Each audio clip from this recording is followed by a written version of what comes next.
So hello and welcome to this Consumers Come First conference brought to you by Safe Food Advocacy Europe, known as SAFE. My name is Natasha Foote. I am a Brussels-based agri-food journalist. I have the great pleasure of moderating this event today. You might be able to hear from my voice. I've somehow managed to catch a cold in July. I don't know how I've managed to do that.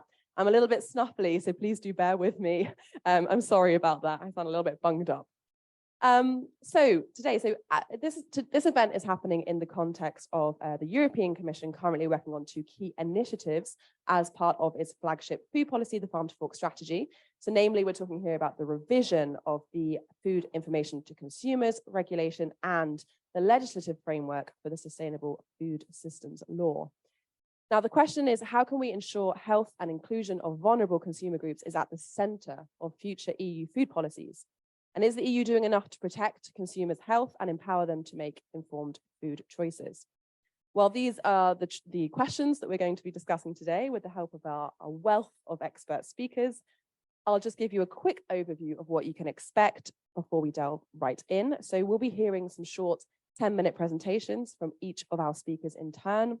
And then there will be an opportunity for you in the audience to put your questions to our speakers. So do keep that in mind as you go along, keep your questions in your head. There will be an opportunity to ask them. I will keep reminding you in case you forget, so don't worry. And just to let everyone know that this event will be live streamed on Zoom, and there will be a recording available afterwards if you'd like to relive all the fun all over again. So without further ado, let me pass you to our keynote speaker for this event, and that's Green MEP Francisco Guerreiro for his keynote opening speech. So the floor is yours, Francisco.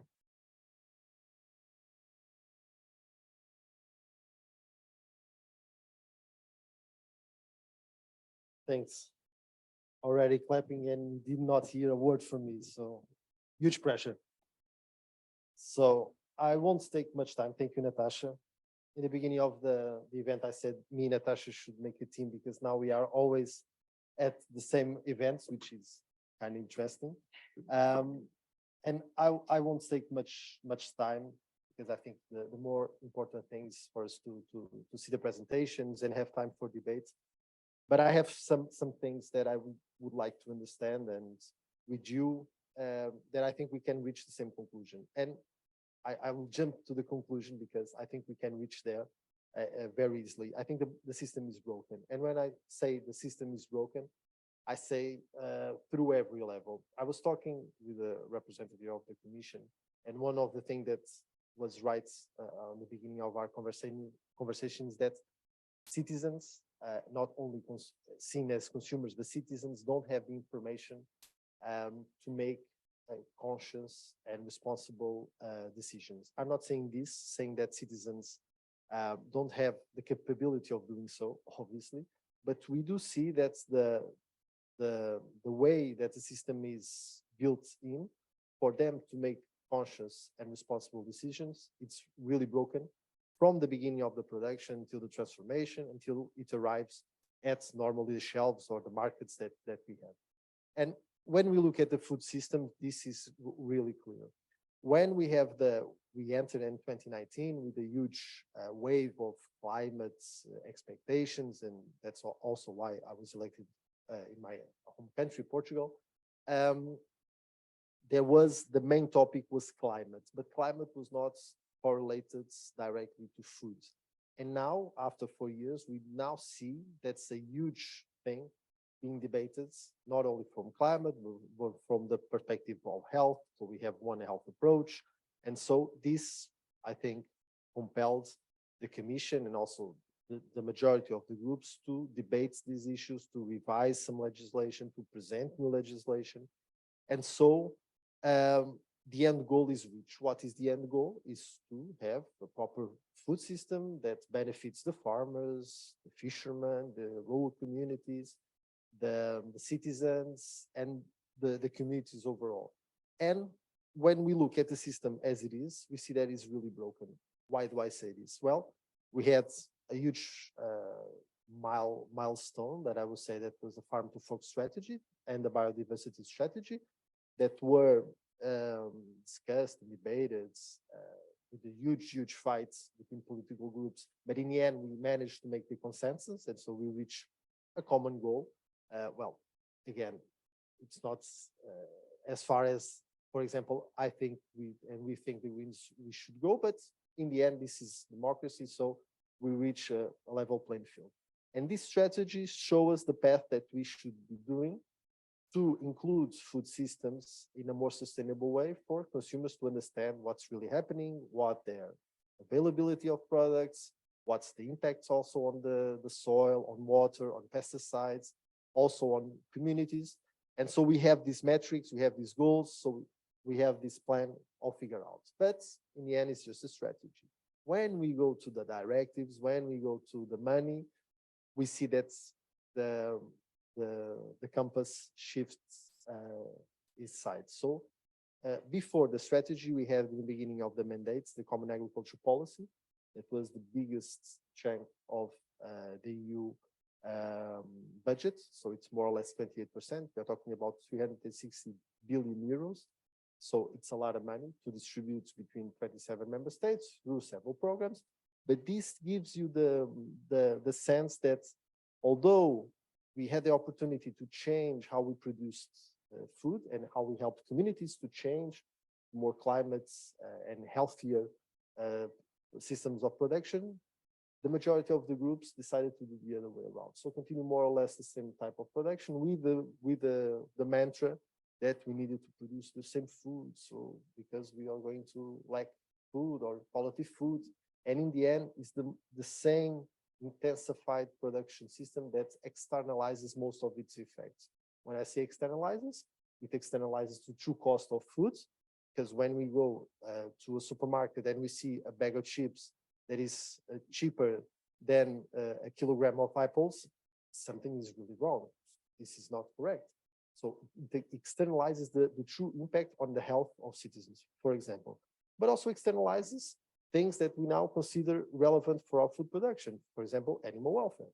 There are some types of production that don't include measures of animal welfare. And so, again, how is it possible for a very intensive production of animal farming to be cheaper than products that don't have this intensification, extension production, biological production? So the system is rigged from the start. And so I think it's very relevant, the debate that we are doing here. And obviously, I will learn a lot from the presentations and the path that is being made, and I would say very courageously by the Commission in some way, because we see now a very polarized debate when we are reaching the elections. So, and I think that's also why the manifest is being presented, to try to press some political groups and some institutions to make the right decisions, because we see that now we are one way to the European elections, and the debates surrounding food and surrounding the path that we need to do to shift to a more sustainable production and consumption model that is more informed, and obviously citizens have the freedom to choose, but choose with information, is being weaponized. And when I say weaponized, because traditionally when we have the proposals of the Commission, we sit down, we have hours and hours and hours, for example, on landing obligations on fisheries and the new control systems of monitoring. We had more. I was not the shadow of the file or the rapporteur, but I was following the file. We had more than 600 hours of meetings just for one file. And so if we find a political will, we can manage to sit around and, okay, you have this, we have that, we can manage some more here, more there. And in the end, the parliament has a position, and then we go to trilogues, and it's again the same way, and we can reach a common position. But now food is being weaponized against the own benefit of society and citizens, and even farmers and fishers, for example. And so, in this sense, I think it's very important for us to debate what type of politics do we want in the next mandates, because are we electing people that in the end are more concerned about making a blockade and not making conceptions and debates and trying to reach an agreement? Or are we electing people that really see the system overall, from the production, from the distributors, from the consumer side, from the animal welfare, from the whole ecosystem, And so I think it's very relevant, the presentations that we are going to see here, because we are also be talking probably, and I know because I had a conversation with the Commission for the new products that can be, the so-called novel foods that can be introduced into the single market, that has a huge potential. If you imagine 460 million citizens informed, making conscious decisions about what they are helping produce, because the majority of this is by public money. When you talk about common agriculture policy, it's public money. When we talk about national programs, it's national money, so public money. When we talk about regional municipality financing campaigns and marketing campaigns, this is public money. Also, it has private capital, sure, but if public money is involved, citizens should be informed. Citizens should have like a vocal part of this discussion. And I think that's one of the things that is missing, is communication between all of these institutions, so we can make more informed decisions. And in the end, let citizens decide who they want, what they want to eat, and who they want to manage their lives. Because as we know, we live in a representative democracy, so we have to choose our representatives. And so in the end, I think this will be a very interesting debate. And thank you for inviting me. I will shut up, so I give the floor to those who really know about the subjects. And so thank you very much.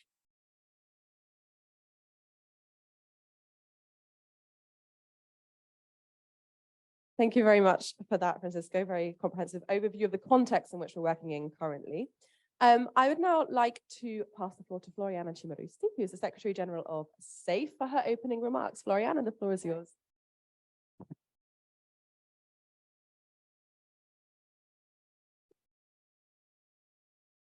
So good morning, everybody. Thank you so much to be here. I say hello to people which are connected online.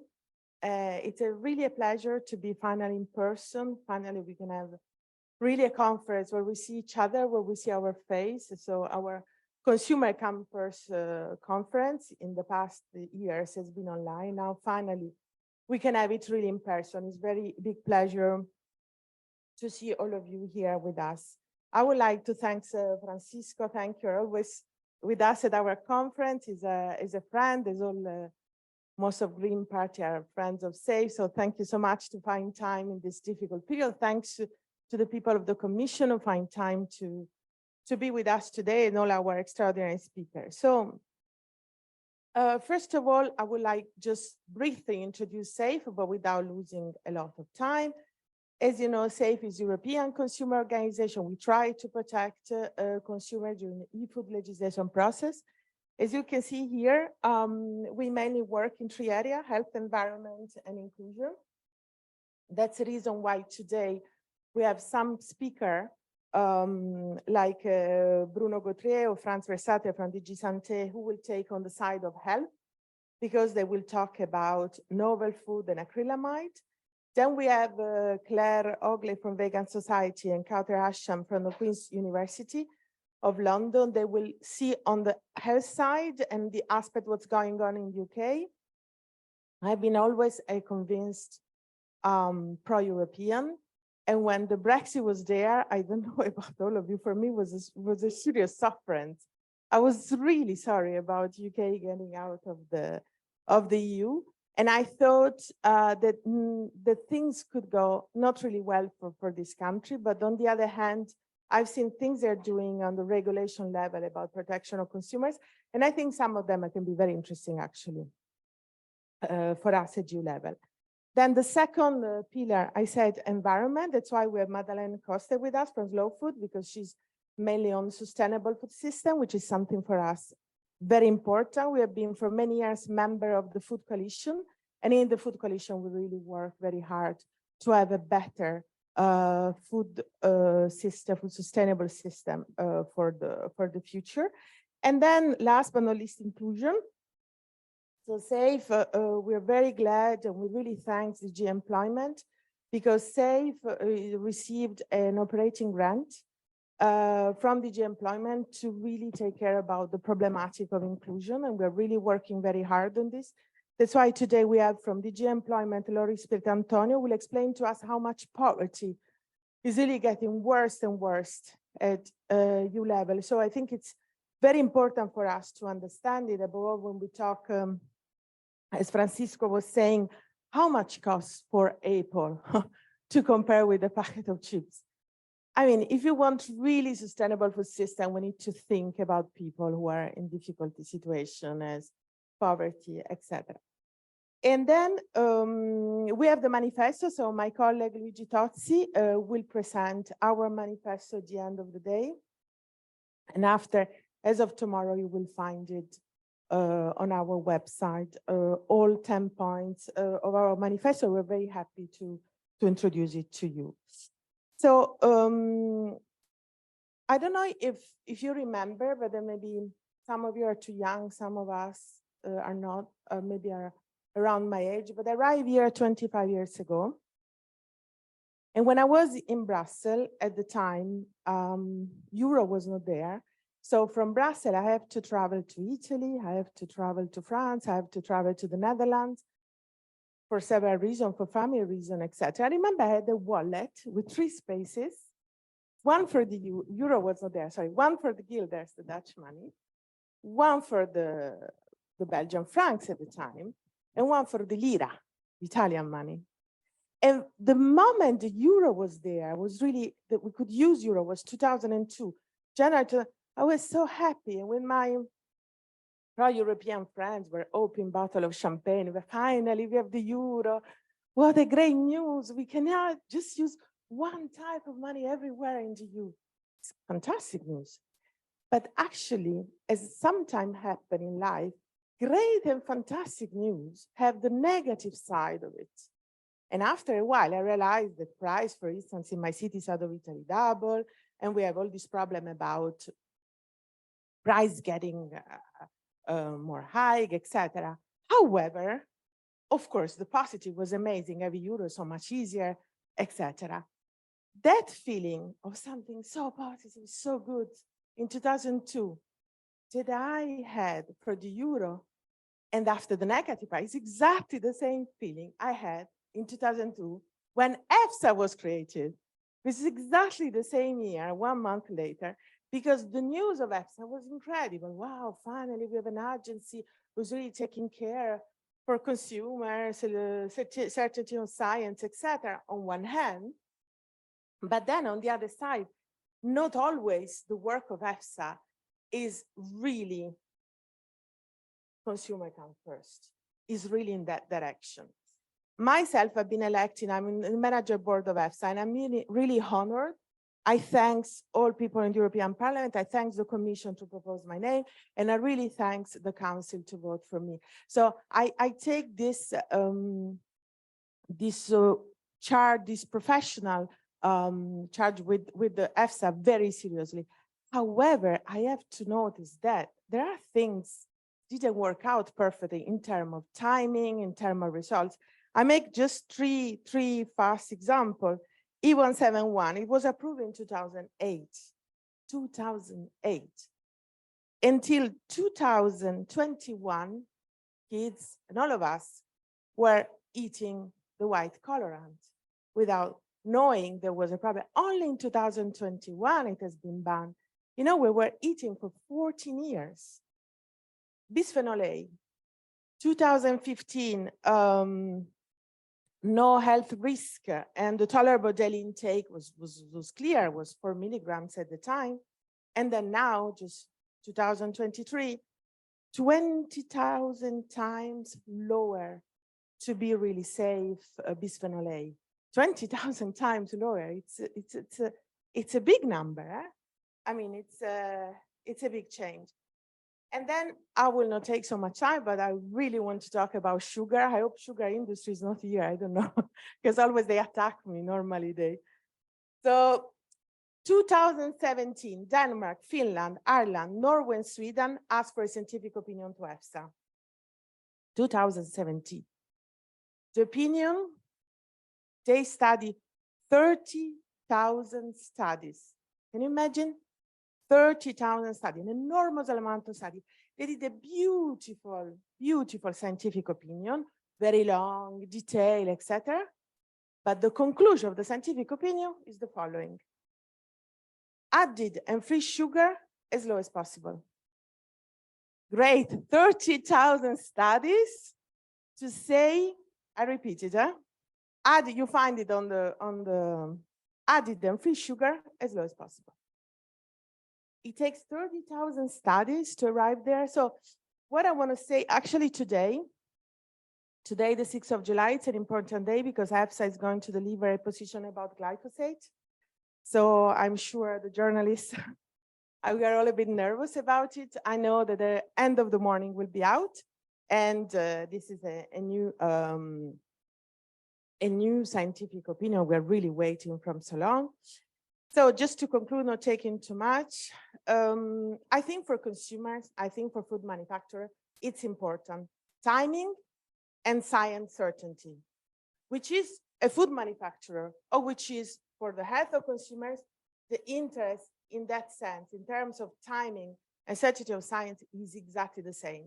So we're really happy in case of interest from any of you to pass by our office to discuss about it, because I'm sure SAFE is a very open NGO in that sense. We can work with industry, we can work with food manufacturers, we can work all together. And about timing, we have exactly the same position. We need that EFSA in timing take care and try not to let us eat for so many years food which is considered, which is banned after, and to take care about this issue a bit earlier. And now just to finish, just a message. I really like what Francisco was saying. I will even add that food is not a matter we don't have food enough. We should never forget it's a matter of distribution of food. I see we are in many projects of food waste. There is a quantity of food waste which is scary. We are years that we follow. We are in a too big horizon of food waste. So we really have seen with our eyes the amount of food waste. So it's really a matter of distribution of food. It's not just doing food because it's not enough. It's bad distributed and the prices are too high. Well, we will see this after. And then I just wish the future of the European sustainable food system, which is part of the Farm to Fork strategy, shall deliver a lot on health and on social fairness. Thank you so much.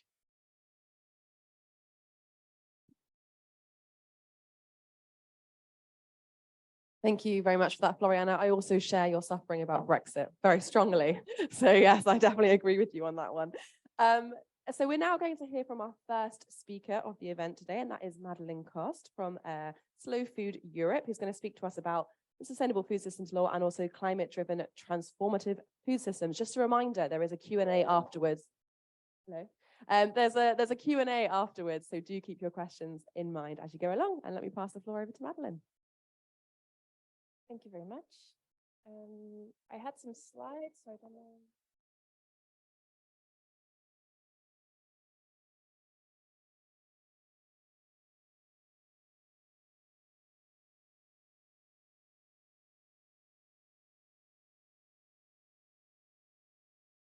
So hi, everyone.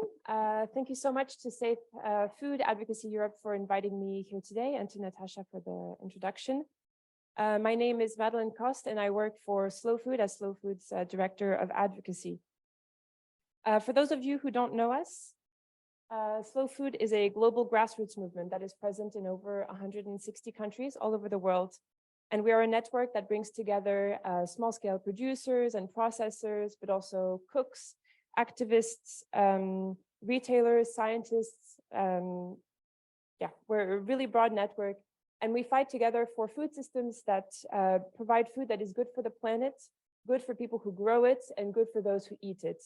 And in a way that kind of summarizes what we mean with sustainable food systems. In addition to the work that our network does on education and awareness raising, and our grassroots work also in terms of aiming to preserve biodiversity and agro-biodiversity, so the biodiversity in the fields, we advocate also for policies at all levels to transform food systems from industrial ones towards agroecology. And that's why we work together with the EU Food Policy Coalition, which Floriana also already mentioned, is a coalition of NGOs and other civil society organizations and think tanks We have over 50 organizations. Here's only the logos of the ones that endorse this particular report, but there are over 50 organizations in Europe that are part of the coalition.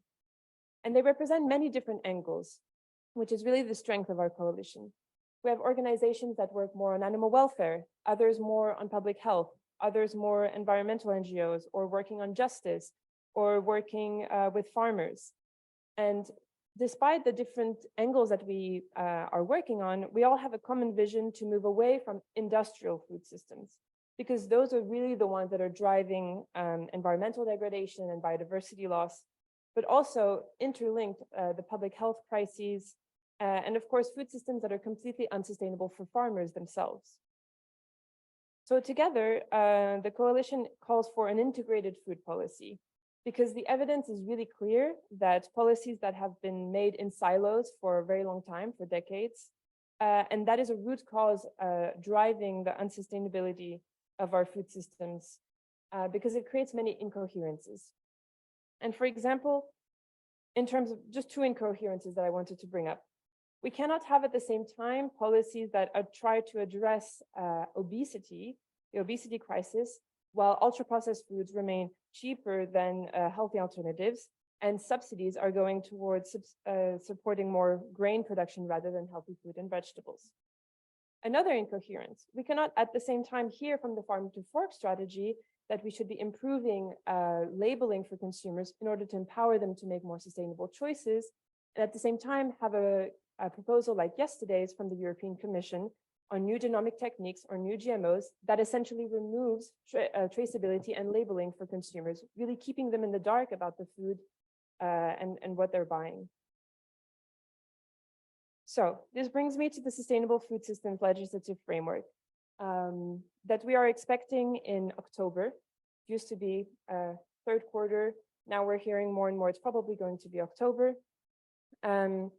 And for us, the coalition, it represents really the first true opportunity of an integrated food policy. So something we've been calling for years. And it's so urgently needed because we've seen many proposals so far on trying to make food production more sustainable. For example, we have the proposal for sustainable use of pesticides directive, but it's receiving so much pushback because there's this perception that we're putting too much responsibility on farmers. And of course, we shouldn't be putting all of the burden on farmers, but then we need policies that also accompany the transition from the consumption side and from the demand side. And so that's why we need an integrated food policy that tackles the whole food system as a whole. So we've developed,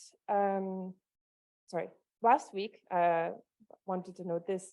I don't know if you've all seen it, but the SAPEA, so a group of academics advising the European Commission, published a very interesting report just last week, reviewing the evidence and giving recommendations for interventions to overcome the barriers that are really preventing consumers from adopting sustainable and healthy diets. And there's a lot of overlap between their report and what our Food Policy Coalition is calling for in that report. So we've developed 4 priorities that are here on the slide. First priority is that the Sustainable Food Systems Legislative Framework should take a food systems approach and give a really clear vision for the transition to agri-food systems towards agroecology, which is an approach that applies ecological and social concepts and principles to the design and management of food systems. That was the first one. The second one is to set a new governance framework. Like I said at the beginning, we have the issue that policies have been made in silos.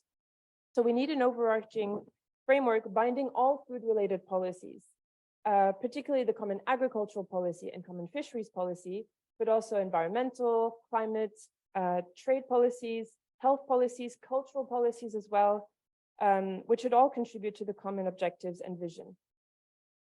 And the law should also support food democracy. This is something that we don't talk about often, but so that citizens can have more of a say in shaping food policies, which at the end of the day will have a major impact on everyone's lives and everyday lives. And we think it can also help increase the trust and acceptance of citizens of these certain measures, because we know that we say people don't want to be told what to eat, but at the end of the day, if they're involved in deciding what they can be eating, I think this can also help accepting this. And still in terms of governance, the Sustainable Food Systems legislative framework can play a big role as well in driving coherence between policies made at different governance levels. So for example, between policies made at the EU, national, and local level. For example, policies related to nutrition, public health, or taxes, for example, are decided at the member state level usually, but policies on the placement of food in supermarkets or the development of farmers markets are under the remit of local municipalities. So there needs to be more coherence so that at different levels, there's always a push towards more sustainable food systems.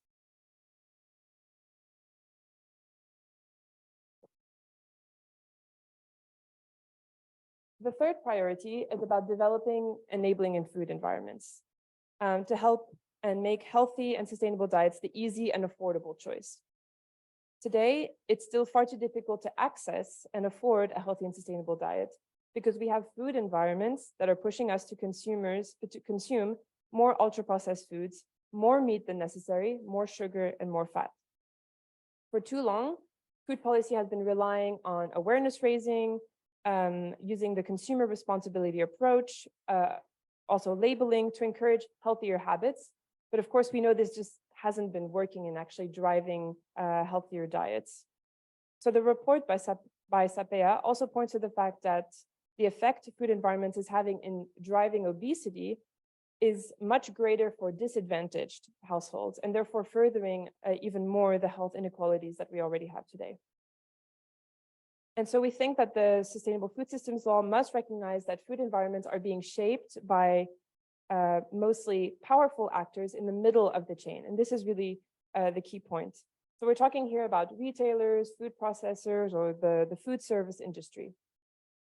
And there was very interesting research by the Center for Food Policy at the City University of London, I think in a report that came out in March, that shows that middle chain actors exert important pressures on farmers and on consumers that are actually resulting in negative environmental impact. So there's many, they do a whole literature review, but two of the examples I wanted to highlight. One of them, it points to research that found that product displays in supermarkets could increase unplanned purchases by 40%. And again, this is more pronounced for more disadvantaged groups. But on the other hand, there's plenty of evidence also that retailers can help drive healthier diets by changing product placement and advertising healthy food options. And by the way, the research also points to the power of food processing industry in driving the rise of ultra-processed foods and consequently of agrobiodiversity loss, which I think is really interesting because ultra-processed foods rely on very few crop species and varieties. And actually there's evidence that this is leading farmers to plant a more and more narrow selection of wheat varieties and really depleting agrobiodiversity. And so the fourth priority that we have for the Sustainable Food Systems Law is that it should ensure strong accountability and fairness throughout the food chain. So we have a food system today that is terribly unfair, where profits come before the planet and people, with huge concentration of power in supply chains. Farmers are getting squeezed by bigger players and are forced into a price-taking position. So the situation for farmers is really dire, and the current system is really not helping farmers to move to more agroecological practices, and even though it's absolutely what we need at the moment. And so in order to help and support farmers, we really need to be holding multinationals accountable, not just from the health perspective, but also from the environmental perspective. And finally, we need to bring EU trade policy in coherence with the farm to fork objectives, because the focus on ever increasing imports and exports are really driving environmental degradation, human rights violations, animal suffering, and disrupting local food markets here and also really abroad. I didn't know there was a transition there. So just in conclusion, I just wanted to say that the evidence is really clear that we need to be transforming the way that our food systems are being designed. And this needs not just a few measures here and there, but really a systemic change. And this is really why we believe the Sustainable Food Systems legislative framework is so important, and it really represents a key opportunity. So in the next month, we're looking to the Commission to propose an ambitious proposal. And then, of course, to the next Commission and EU Parliament to be upholding that ambition, because it's really a win-win for the planet, people, and food producers as well. Thank you.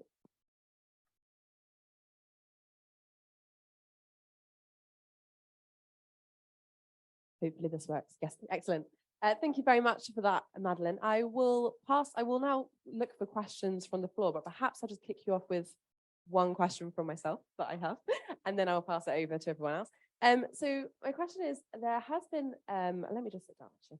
There's been quite a lot of, I mean, I think you've clearly spelled out, what your priorities are when it comes to this Sustainable Food Systems Law, SFS law. There's been quite a lot of concerns from NGOs about how the conversation about this has been evolving in various meetings with the Commission. Perhaps you could talk us through a little bit, how you see this evolving within the wider political context, any concerns for the direction of this law, which is obviously so overarching. There's many, many elements to it. So. Yeah, there's definitely some reasons to be worried. I mean, we've seen different proposals on food and agriculture these last months that have been really watered down. I mean, Slow Food has been very active on the pesticides dossier, on new GMOs, like I mentioned before, and we're really seeing a lot of, watering down of these proposals because the context is just so difficult at the moment. And I think there's also, we have to point also to the fact that I think because we're in an election period almost, there's a lot of lies being spread at the moment. I think trying to set themselves up for re-election, let's say. But I think something that we're hearing here for food, like for the Sustainable Food Systems Law, there's maybe this fear and this perception that this law is going to be telling people what they need to be eating and that consumers don't want that and it's just never going to pass because politically that's too complicated. But I just want to say that today, people are already being told what to eat. I mean, companies are the ones already telling people what to eat, and the CAP is telling people what to eat. So I think we need to do a lot of work in explaining those structures and how people actually don't have that much free choice in deciding what they want to eat. Because then the SFS law is not about telling people what to eat. It's just about making sure that it's contributing to healthy and sustainable diets at the same time. And making food more affordable as well, which is really key. And that's also the last point I want to make is that we're often being pitched as it's environmental groups versus farmers, and that environmental groups don't care about affordability. And that's such a basic way of representing the real situation because it's so much more complicated than that. Farmers are not just one big block. Slow Food has many farmers, and many of them do want to farm in a more ecological way, of course. And the Food Policy Coalition is not just environmental groups. We're, again, a very diverse group. So I think trying to pitch it like that as if environmental groups are about, or NGOs are just about environmental and nothing else, and no consideration for the social side is really wrong. Thank you for that. Let me see if there are any questions from anyone on the SFS law, on the coalition, on any elements that we've just heard. Don't be shy. A question here, yeah. Let me bring you a microphone. Yeah. Thank you so much. Really interesting presentation. So I've studied food policy at the city that you mentioned. So I've been in this area a lot. But I really, if I look at it from an outsider, it still sounds too complicated. And for politicians that have such minimal amount of time, it's still a huge challenge to try to digest it in a way that is so simplified and to the point that this is what you need to do. So I still, even as a person that has kind of studied it, been in this field, I'm often like driven to the area of just say one or two things that need to be done right now. So 2 questions. What are those 2 things that need to be done right now? And then how could we be better at digesting this information in a very effective way for politicians? Thank you. That's a complicated one. I think, and I'd be curious to hear maybe from Francisco as well, what those 2 things are. But I think, it is really complicated probably for politicians to digest all of this, but also what's really complicated now is policies being really, again, made in silos and going into different directions, which is just making things complicated for everybody.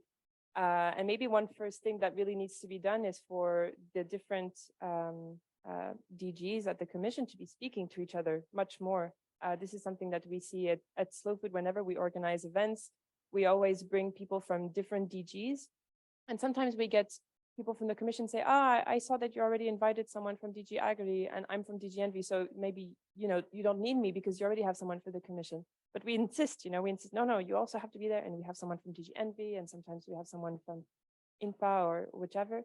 And then they speak to each other, and they realize, I've never met this person, even though we're working on the same kind of dossier, but from different angles. It's the first time we're meeting, and then there's actual conversations that happen, and I think that's really powerful. So maybe the first thing that they need to be doing is speaking more to each other, and then I think it'll flow much more naturally, because then they'll see that the different policies that are being proposed are incoherent. Again, they're not.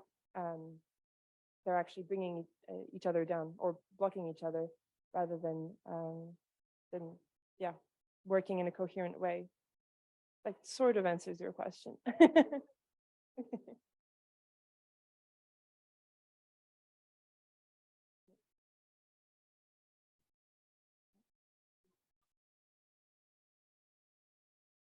I think really, to go back for me, the really important one about food environments is very broad, of course. But I think one thing to avoid doing is not to focus only on labeling. Again, we published, the Food Policy Coalition published 2 years ago, a policy brief about food environments, and we detail 7 dimensions. And labeling is only, or food information to consumers is only one of them.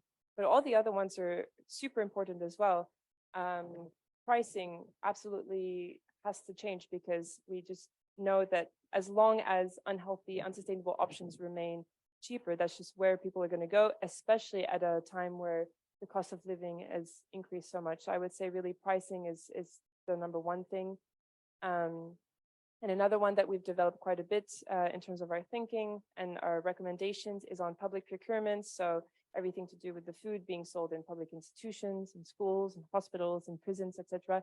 That's really a low-hanging fruit in a way, because it provides so many meals to so many Europeans.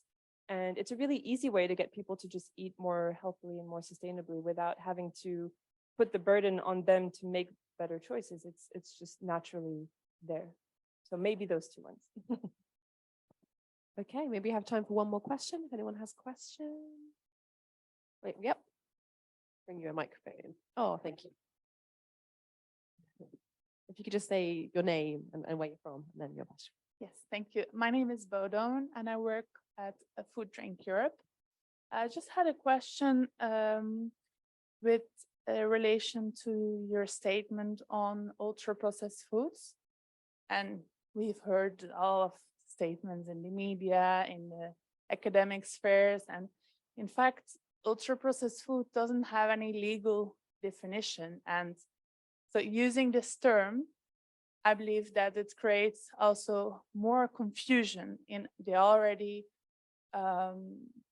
environment where we are overflown with lots of information from different sources. And when you talk about creating environments where consumers can make more healthy, sustainable, but also affordable choices, kind of demonizing processed foods and ultra-processed foods is not helpful, because according to some food classification systems, healthy foods are also considered as ultra-processed. Take the example of whole grain bread, which is recommended by nutritionists all over the world and really fit into a balanced diet. So how can you explain by demonizing processed foods in advocating for a healthy and affordable, sustainable food system? Okay. Thank you. Yeah, interesting question. I'd never really thought about it in that way, but I guess I would not consider whole grain food to be ultra processed. So I guess it really depends on what is the definition indeed that we're using for ultra processed foods. Slow food it's pretty clear what we mean by the kind of foods that we want to be promoting. It's definitely more things like ultra processed, more like whole grain bread, and not so much like chips or I don't know, candy, that sort of thing.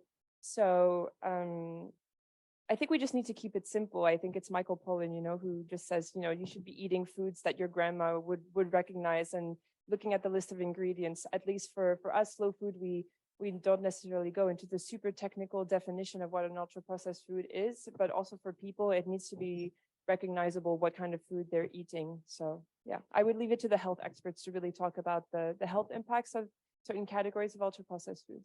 Do you think there's a lack then of the definition? You think that's a problem though, in terms of understanding? There seems to be a confusion about what they are and what they're not in terms of the consumer's understanding. Do you think a clear definition of ultra processed would be helpful? That just following on from the question. Sorry to piggyback on that one.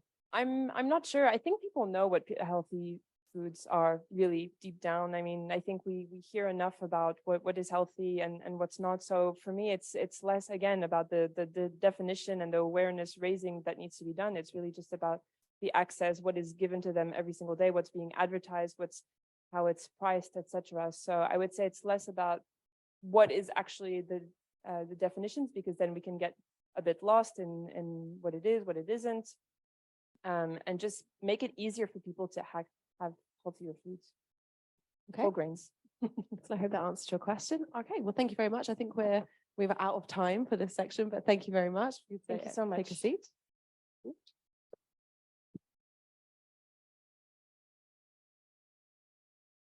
Could I add something to the question? Yes, yeah, Yeah, absolutely. thank you so much for your question. We need a definition. We need a definition. There is no other thing I can say. If there is not a clear definition, we can discuss as much as we want.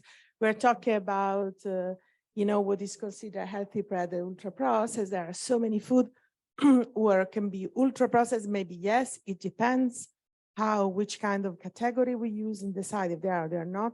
So it's very difficult to answer to the question, but definitely not all ultra processed food, you can follow me on this, are healthy, I believe. So I think we need a clear definition. We will ask the Commission one day to define that, because based on that, after we can easily talk about it. I think that's the main point. Okay, thank you. Definitely a topic to revisit. There seems to be lots of different perspectives here on this one. But sadly, we have to move on because we've run out of time for this section. And we're now moving into our second section of today's event, and that is on health and safety and protecting and empowering consumers. And as I explained at the beginning, we'll be hearing from our different speakers in turn, and then there will be a Q&A opportunity at the end. So I'd like to welcome our first speaker up today. That's Bruno Gautrais, who's Head of Unit for Food Processing Technologies and Novel Foods at the Commission's DG Sante. You'll talk to us about the EU regulatory framework for novel foods. So the floor is yours. Have your clicker. Yes. Yeah, I have it.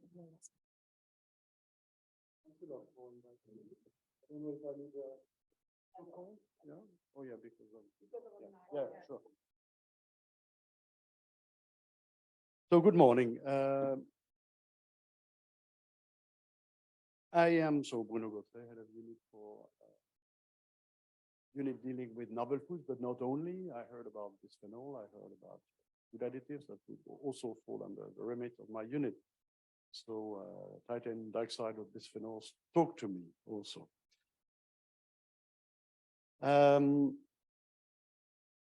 Food with its diversity is a crucial element of the EU economy and culture. And we recognize this, and the EU food legislation needs to manage the existing, but also future trends and aspirations when authorizing products on the EU market. These trends include the need to diversify our food sources, considering the demography and evolution of biodiversity. But for new sources, new ingredients, or new methods of production, questions may arise. Is it safe? What can its impact be? Does it pose cultural or ethical questions? And for that, I would say that the cell-cultured meat or cell-cultured derived food is really a test case. Even if, let's be clear, we have not received any application yet for these products in the EU. We hear about Singapore, we hear about the US, but for now, no application, which means, of course, no authorization. Their production uses new and sophisticated techniques and processes. They are not seen as natural. And for some, it puts also the traditional food production systems into question, if not jeopardize it. So that's also something that maybe we will discuss during the debate, because we answer the safety questions, but there may be other questions we do not answer yet. What are the expectations for novel foods? For the civil society, I think it's pretty clear. They want safe products. It should be possible affordable, possibly sustainable, and easy to access with an easily readable and transparent information. The businesses, they want mainly legal certainty. They want to be sure that their investment will be secured and they can, let's say, plan for the mid and long term with a minimal burden. And for regulators, we need good dossiers, we need transparency, we need trust and honesty sometimes, and again, good applications that allow us to take well-informed decisions. I will go now to the EU regulatory framework for novel foods. First comment is that if it's made from GMs, then it falls under another legal framework, and that's the GM1, which is indeed very famous these days with the NGT proposal. But that's again, so the first question, is it a GM or not? If it's, then we forget about novel foods. It will be dealt under that legislation.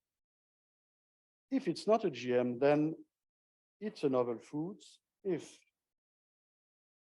it's food which has not been used for human consumption to a significant degree before the 15th of May, 97, so it's already a number of years, and that falls under at least one of the 10 listed categories. The categories we'll see later, but you see that why these dates, it's because it's the deadline that was the cutoff line for the previous novel food legislation, this one being from 2015. This legislation is applicable since 5 years now, so January 2018. So it's for the EU relatively recent.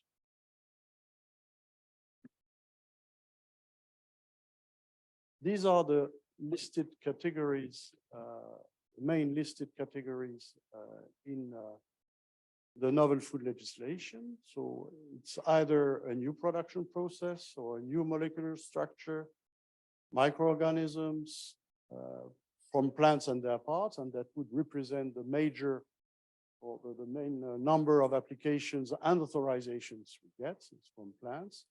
Could be of mineral origin, of animal origin, and also these cell or tissue derived foods.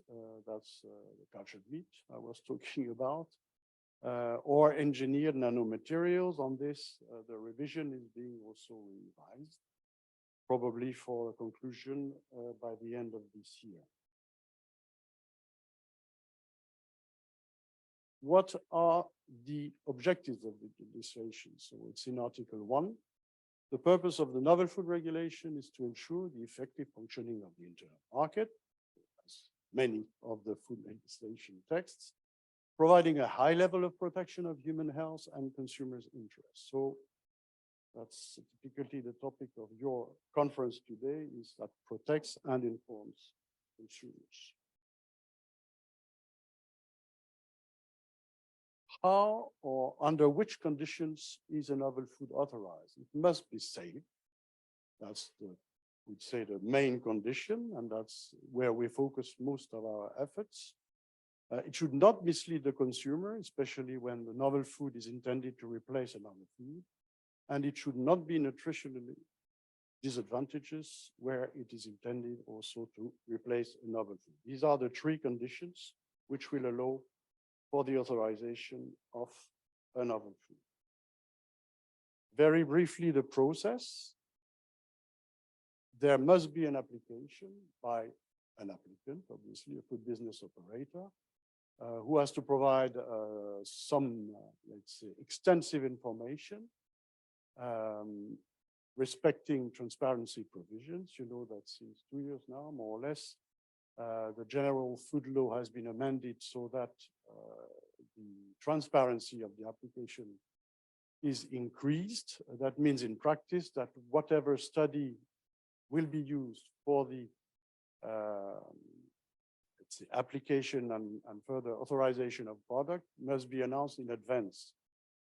So to prevent that, let's say a study which would be rather not favorable or not positive could be discarded at an early stage and not made available to the scientific assessor. Then EFSA evaluates or assesses the safety of the product. Then it goes to the Commission again, which discusses, so we had the risk assessment part with the EFSA, and we have the risk management part with the Commission and the Member States. EFSA has normally 9 months to deliver its opinion. The Commission has 7 months to authorize. It can be longer, depending also on the complexity of the file. And in average, you see that it's rather 18 months, which is shorter than the previous legislation. But for some cases, for insects, for example, it took 4 years. So that could be a long process. Here, the same information presented differently. There are cases where no new EFSA opinion is needed because something already exists. Just to mention that the files are submitted electronically, so that's a purely electronic way, so no more paper application. That makes it, of course, more climate friendly, but also more accessible and can be shared easily. There is a summary, public summary available. And again, the role of EFSA, of course, which is fundamental, and the role of member states. That means on let's say, sensitive products, there would be an intense discussion between and with member states to first authorize and then decide under which conditions. This is, and I will not go through the details, but what should be contained in an application file. So you see that it's a hell of information, and that's a lot. And EFSA has always the capacity to ask for more. If they still have open questions, if there are doubts, they can ask more to the applicant, which means also that it can take a longer time to evaluate.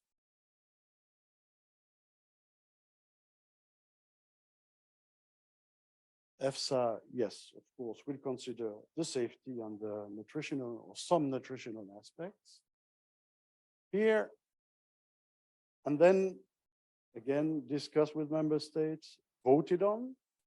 That's an implementing act, so that's the member states voting. And the authorization will define the conditions of use and the specifications for the product. And here I extracted the conditions of use for the Tenebrio molitor larvae, so these are insects, where the label, it states what the label should contain. So depending on the form used, the designation of the novel food and the labeling of the foodstuffs containing it shall be frozen yellow. So it really means first that it must be on the label, insect, so you don't eat an insect not knowing that there is insect in there if you read the label, obviously. And there we could talk about, let's say, reinforced provisions or ways to make it clearer, because if it's a concern, and I know for some it is. And then any, of course, health advice, and in this case, there is the possibility of cross-contamination or cross-allergic reactions to consumers, and this is must be mentioned. If you're allergic to crustaceans, you may be allergic to insects. You'd better know that there is insect in there or crustaceans in there, and that's, of course, what should be on the label. But just to say that here there is an effort also in this legislation to make the important information transparent and available. And that's, again, the result of the discussions with member states. So there is a wide margin of maneuver there. But if there is majority of member states, let's say, wanting some more specific or reinforced information, there is always the possibility to do it. So that was it. And I will be happy, of course, to answer the questions. Just to say that we believe that in terms of safety, we are covered. We have a thorough EFSA assessment, and I can tell you that on the other side, I hear the industry complaining a lot because it's too much, too heavy, too many questions, too many studies, and very expensive. We feel also the consumer is protected and sufficiently informed. Here, there is always, let's say, the possibility to do more, but then on justified grounds. One bemol, I would say, is that, of course, there are other questions that could arise, and that may be part of the debate also, but there could be ethical questions, where it could be food of human origin. It could be cultural, environmental, and socio-economic. Here, when you think, again, for the debate maybe, but on cultured meat, sustainability of cultured meat, for the opponents, that's an argument. I'm saying, look, it's not as sustainable as you would want us to think. So that's really open questions, and the novel food legislation does not address. Let's face it. So we were talking a few minutes ago about the necessity to have a lively debate and first know what the consumers really want and what they need as information. I think on sustainability, and we count also on the FSFS and the Food Sustainable Framework, but it's still a question that has to be answered in the case of novel. It's not a problem when it's a plant or, let's say, not very controversial. It can be a problem when it is cultured meat, even insects. So, yeah, some questions remain. Thank you.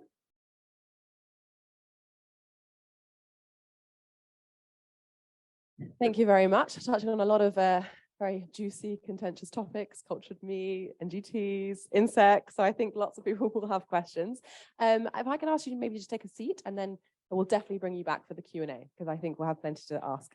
But in the meantime, let me invite our next speaker up to the floor, and that is Franz Verstraete, who is an official on food processing technology and novel foods at DG Sante. He's going to talk to us about acrylamide. So the floor is yours. You have the clicker. Okay. Good morning. So I will try to, in the coming 10 minutes, talk to you about acrylamide. So EU policy on acrylamide in food. In fact, the starting point of indeed the real regulation is indeed in June 2015, where EFSA comes to the conclusion that acrylamide is a genotoxic carcinogen and that its presence in the food is of a health concern. And so this is, of course, a starting basis for our our regulatory activities. In the more recent years, there was indeed also a bit of a discussion to which extent the EFSA opinion was correct, and there was indeed doubts on the genotoxicity of acrylamide. And so there have been some articles in the press, in the scientific literature. And so following that, we asked EFSA to see what is right or not right. And EFSA in May 2022, they confirmed that indeed the opinion in 2015 is still valid, and that acrylamide is a genotoxic carcinogen, and its presence is indeed of concern for public health. Following that, of course, then we have to take measures to ensure a high level of public health protection, our duty. But we have also to make sure that the regulatory measures, they are enforceable, also feasible. We don't want to have certain measures in place which suddenly no foods can comply with. And also, of course, they have to be credible for effective reduction of the presence of acrylamide in food. So that has led to this regulation in 2017, which is indeed imposes a mandatory application to food business operators of mitigation measures to reduce the presence of acrylamide in food. In the regulation, we have made some differentiation between the size of the businesses who have to apply, because indeed It's a wide range of food business operators which are affected, from indeed large food companies up to indeed a small friterie here on the market in Brussels. And indeed, we made sure that these mitigation measures, indeed, at a certain moment, contains also clear obligations. So there are clearly some shalls in the legislation. So we have also set benchmark levels. Just to clarify that the benchmark levels, they are not safety levels, they are performance indicators. They are indeed showing how effective the mitigation measures were to achieve a lower level of acrylamide. And so it is not, so indeed, it is also to see for the authorities to which extent the food business operator have effectively applied the mitigation measures. And the regulation also obliges food business operator to monitor the effectiveness of their mitigation measures and to see to which extent the benchmark levels are achieved. And in case they are not achieved, they have to look into their mitigation measures and reinforce the mitigation measures to ultimately achieve the benchmark levels. So these are indeed the scope. We have a number of foods which have been mainly cereal-based foods, coffee, and also potato-based foods.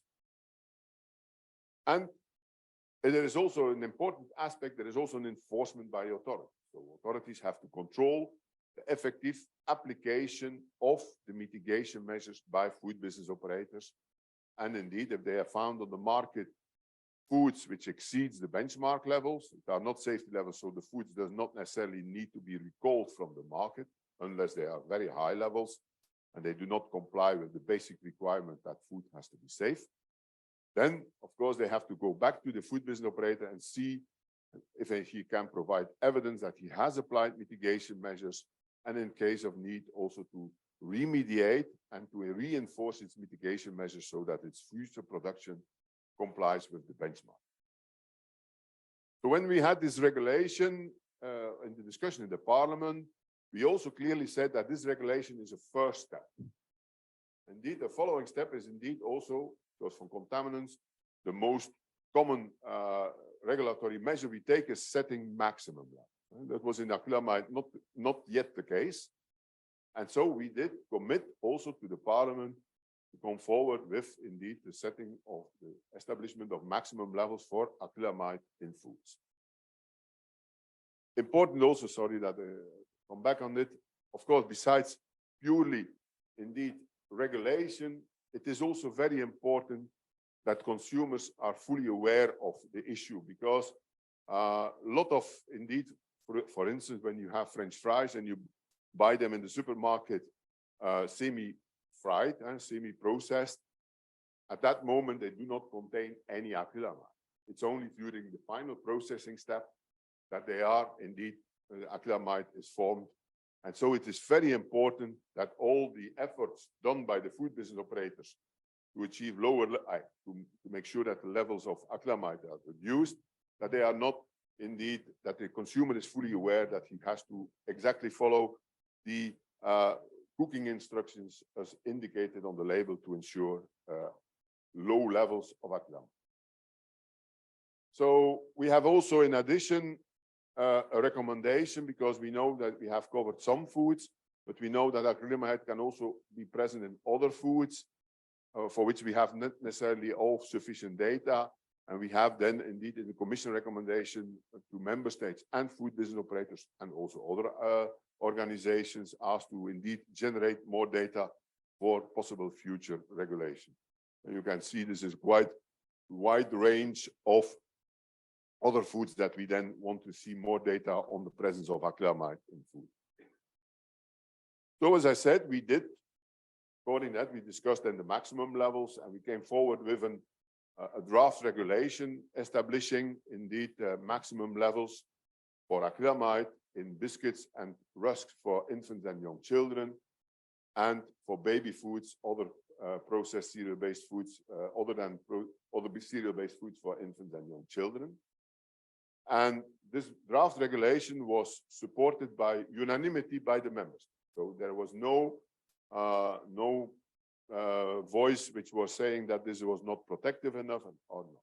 But of course, following our regulatory system, also indeed it falls under scrutiny by the Parliament, and indeed the European Parliament has rejected the draft regulation, mainly because of, for reasons that they were of the opinion that the proposed maximum levels were not strict enough, and indeed that they wanted to see indeed maximum levels for a wider range of foods than purely the foods for infants and young children.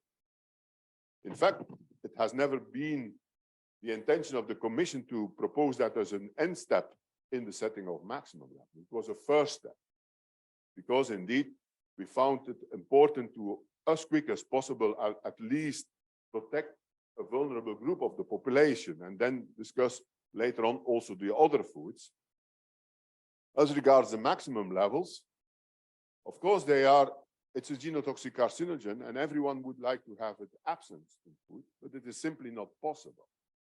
And indeed, you could say, okay, we think the levels are too high, but on the other hand, it is also clear that when we would set lower levels, that these can only be obtained consistently by the use of asparaginase as an enzyme for having these lower levels.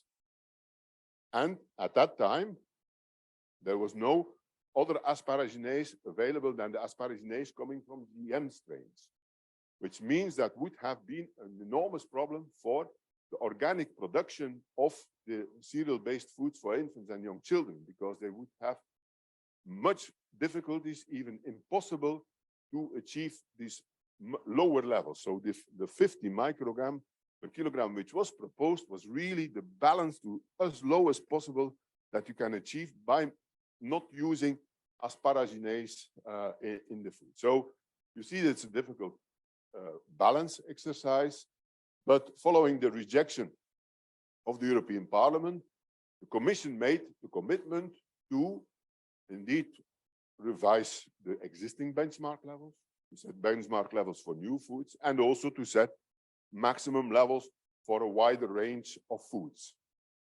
And so these are the three strains under which we are currently discussing the review of the existing benchmark levels, establishment of new benchmark levels, and indeed establishment of maximum levels for a wider range. But there, indeed, we have discussion already now since a few years on this, but it is also a complex issue. And in that sense, we have some challenges. In that sense that before, for instance, when we are talking about breakfast cereals, we are talking about a very wide range of very different breakfast cereals. But this very wide range of different breakfast cereals also has a very wide range of levels of acrylamide. For instance, we know, and that is also because of the fact that asparagine is present in the outer layers of the cereals, the bran. For instance, the high fiber breakfast cereals have higher levels of acrylamide than the low fiber breakfast. But the high fiber breakfast cereals have also nutritional benefits. We know that breakfast cereals which contains wheat and which contains, for instance, oats and rye, also higher levels of acrylamide than breakfast cereals based upon rice. The ones with rice might have then other problems like arsenic, but you see there is very difficult issues. When we talk about potato crisps, then, for instance, you can say, well, when potato crisps are produced from newly harvested potatoes, you will have very low levels of acrylamide. No problem. The problem is, indeed, when indeed the potatoes are stored over the winter, and indeed, when they are then produced in April and May, that then you have higher levels of acrylamide. And so you see, do we indeed set low levels and then stop the production of crisps in May? That is indeed a very difficult issue. We also see the regional difference within Europe. So it's a very difficult discussions, but we are indeed aiming at finalizing the discussions and indeed proposing maximum levels for a wider range of foods by the end of the year. And with that, I thank you for your attention. I was just asked to also cover other contaminants, but I said in 10 minutes I cannot cover other contaminants. But I just wanted to, in the next slides, to show that we are discussing much other contaminants than acrylamide. You just see, I'm just here, taking here. You see, acrylamide is only one of them. So you see, these are all the ones which we are discussing. So you can see it's a whole list. Thank you. Thank you very much, and there'll be plenty of time to delve in maybe to some more of those details afterwards. I'd now like to welcome our next speaker up for today, and that is Claire Ogley, who's Head of Campaigns, Policy and Research at the Vegan Society in the UK. So welcome, and you have the clicker there. Yeah. Thank you. Thanks, Natasha. Hi, everyone. Thank you for having me. I'm Claire Ogley. I'm the Head of Campaigns, Policy and Research at the Vegan Society. I've been there for a year and a half now, just on the right side. And before that, I worked for a political consultancy based in London, and I was advising clients on, mostly corporate clients, on how to engage with the government, UK government primarily, on issues in health, tech, and kind of food as well. So that's my background. I'm just gonna very quickly, 10 minutes isn't a whole amount of time, but I'm going to kind of run through some of the major developments in kind of food regulation in the UK in the last kind of 5 to 7 years. Big topic, so it will be quite a whistle-stop tour. Very quickly before that, I'm just going to tell you about what we do at the Vegan Society to kind of ground you in why I'm here. So our mission is to help people go vegan and stay vegan. And we do that through kind of wide variety of things. Primarily, we accredit products, check out supply chains, and we'll give them that little accreditation there, the sunflower, if we find it to be vegan according to our standards. The other things we do are kind of big consumer-facing campaigns to encourage people to have kind of make more sustainable choices in their food. And then finally, we are also aiming to target policymakers and try and push for a shift to more vegan solutions in policymaking, and obviously a kind of shift to a more sustainable food system overall. There we go. So just to kind of touch on what the landscape is like in the UK at the moment, you'll probably all be aware of some of this, but obviously it's a very difficult situation at the moment. A lot of pressure on various fronts. Politically, we've seen a lot of change, a lot of kind of, disruption and uncertainty. Several different prime ministers, even in the last few years. Brexit is a huge kind of political shift for us. There's all that kind of pressure coming up. We're expecting a general election in the next year or so, and an expected change of government. So obviously that all kind of creates huge political pressure. Not to mention the climate crisis, that's increasingly becoming a kind of topic of interest. We're seeing a lot more protests on that. You might have seen Just Stop Oil protested in Wimbledon just yesterday and took over. So there's all that kind of pressure on as well. I'd say declining public health, huge issue. 75th anniversary of our National Health Service this year. But again, we're seeing huge pressure on that in terms of kind of workforce, but also diets are contributing to that. There's huge levels of obesity, particularly in the UK, I think, as opposed to other Western kind of European nations as well. It's a particular issue for us. So that this is all creating kind of climate where there needs to be action. And I think I'm going to show that there has been some action on that. And Kawther Hashem from Action on Sugar is going to follow up in some of the kind of specific details on sugar. So that's an area I think we've seen probably the most amount of progress. So I've sorted some of the developments into kind of various categories. I would say, like I said, we've seen some of the most progress in foods high in fat, salt, and sugar, primarily sugar. But I'm going to leave Kawther to kind of go into more detail on that one. On the kind of left-hand side there, our soft drinks industry levy in particular, the sugar reduction program, and restrictions on sale and promotions. Some of the other areas that we've seen some progress are on sustainability. We've seen kind of wider food strategy and response from the government on that. I've included some details on potential carbon labeling, although that's not a kind of government plan at the moment. And then other kind of other plans to promote public health and safety, including through allergies labeling and calorie reduction, working with industry to reformulate and kind of reduce calories there. So a bit of a whistle-stop tour through all of those.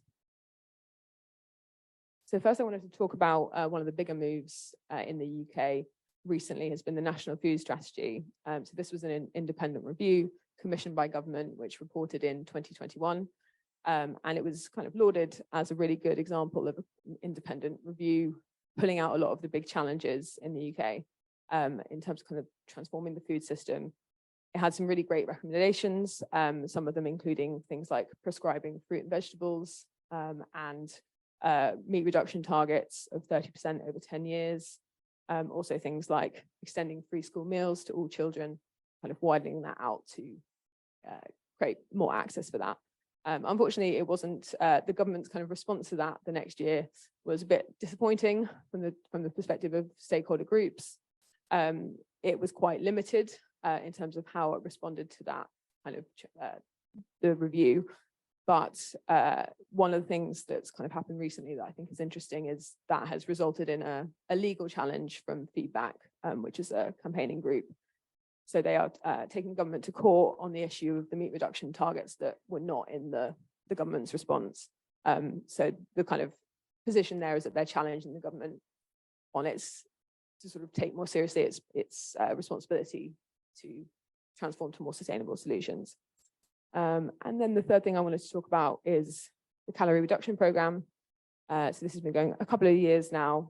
It's the health department essentially challenging retailers and manufacturers to reduce the number of calories in their products. So this is retailers and manufacturers by 10% overall to 2024, and the kind of outside the home takeaway delivery points by 20%.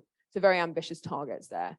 There hasn't been a huge amount of progress on that particular program because it's kind of reporting in 2024. But I'm hoping we can see a lot of progress because those are very ambitious targets. And the other thing I'd add to that is we have seen some progress in the salt reduction program, which is kind of similar scheme. And that has shown, I think they met over half the targets, whether we consider that great progress or not, but they met half the targets by about 2017. So that was, I think it was also that in the manufacturing sphere, they met a lot more targets there than in the kind of retailing. So I think that's quite an interesting point. Okay, moving on next to kind of labeling. You might be aware of one of the kind of big moves on allergies labeling, Natasha's law. So this was passed in 2022, last year, not you. Natasha Ednan Leprose. So she sadly passed away after having an allergic reaction after she had a baguette in Pret-a-Manger, which she kind of assumed incorrectly did not contain milk, I think because it was vegan. So she thought this is fine for me, but it had cross contaminants, which sadly resulted in her dying. And so as a result of that, and her family putting a lot of pressure on government to make some changes there, we have this law now that's kind of named after her. And it means that all those packages, all the kind of pre-packaged sandwiches and things at the point on premises, they have to be labeled clearly exactly what's in them, which is amazingly not the case beforehand. Do we need to leave or no? Shall I carry on?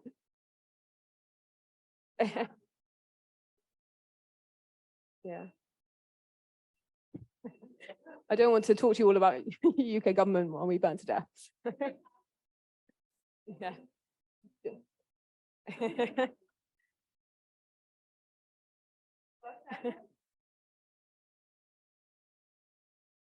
Don't want this to be everyone's last thing they hear. Okay. So next calorie labeling proposal I want to talk about is the calorie labeling on menus. So done. So this is only applicable to no, that's okay. Thank you. So yes, calories labeling on menus introduced very recently in the last year. This is only applicable to quite big companies with more than 250 employees. So we see it a lot in chains on the high street, kind of starting to get calories on the menu, which is a quite new move and was a bit controversial because we had people saying, is this going to be helpful? Are people going to make right choices? But also, is it unhelpful for those who have eating disorders or otherwise are kind of sensitive about calories?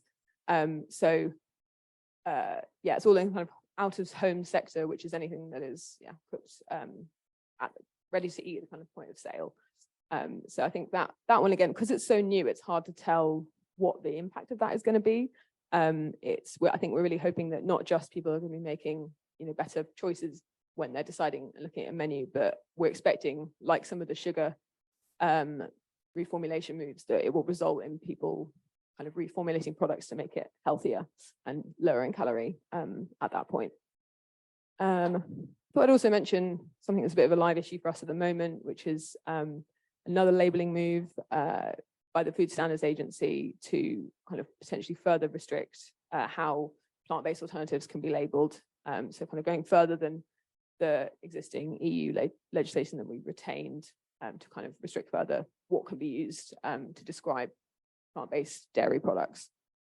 And then another one, carbon labeling. So this one and the kind of FSA one are not kind of government directed, but I think the carbon labeling is interesting because even though the UK government hasn't said that they're intending to make this mandatory or kind of bring in a new scheme, we've increasingly seen backbench members of parliament kind of bringing this bill in to try and kind of encourage it. And also we're starting to see lots of companies putting carbon labels on their products. Obviously, that's not at all standardized. There's no kind of harmonization of it.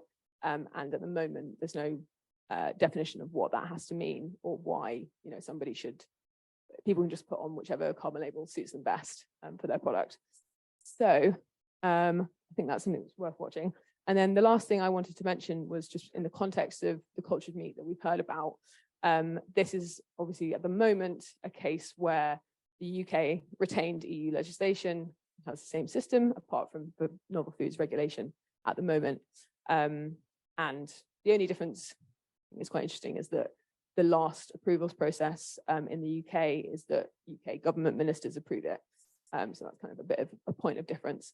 But in the last year, in the kind of benefits of Brexit paper that came out, which obviously a lot of us we're not feeling super excited about, but in that the government pulled out novel foods and cultivated meat as a potential innovative area, and they kind of singled it out and said that they wanted to create a new regulatory framework for it.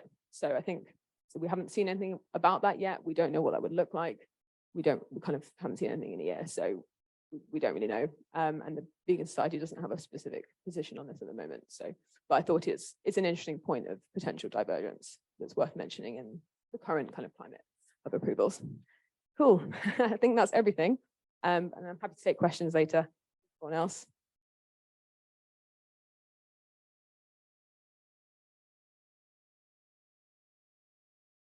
Yes, thank you very much. That's always interesting to hear what's happening across the other side of the channel. And continuing that theme, I'd now like to welcome Dr. Kawther Hashem to the floor, who's going to pick up a little bit where Claire left off. So you have the clicker there for you.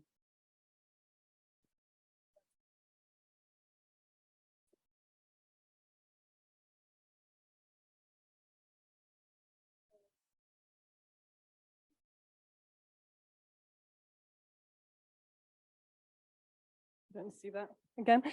So hello, everyone. So my name is Dr. Kawther Hashem. I'm a registered nutritionist by training.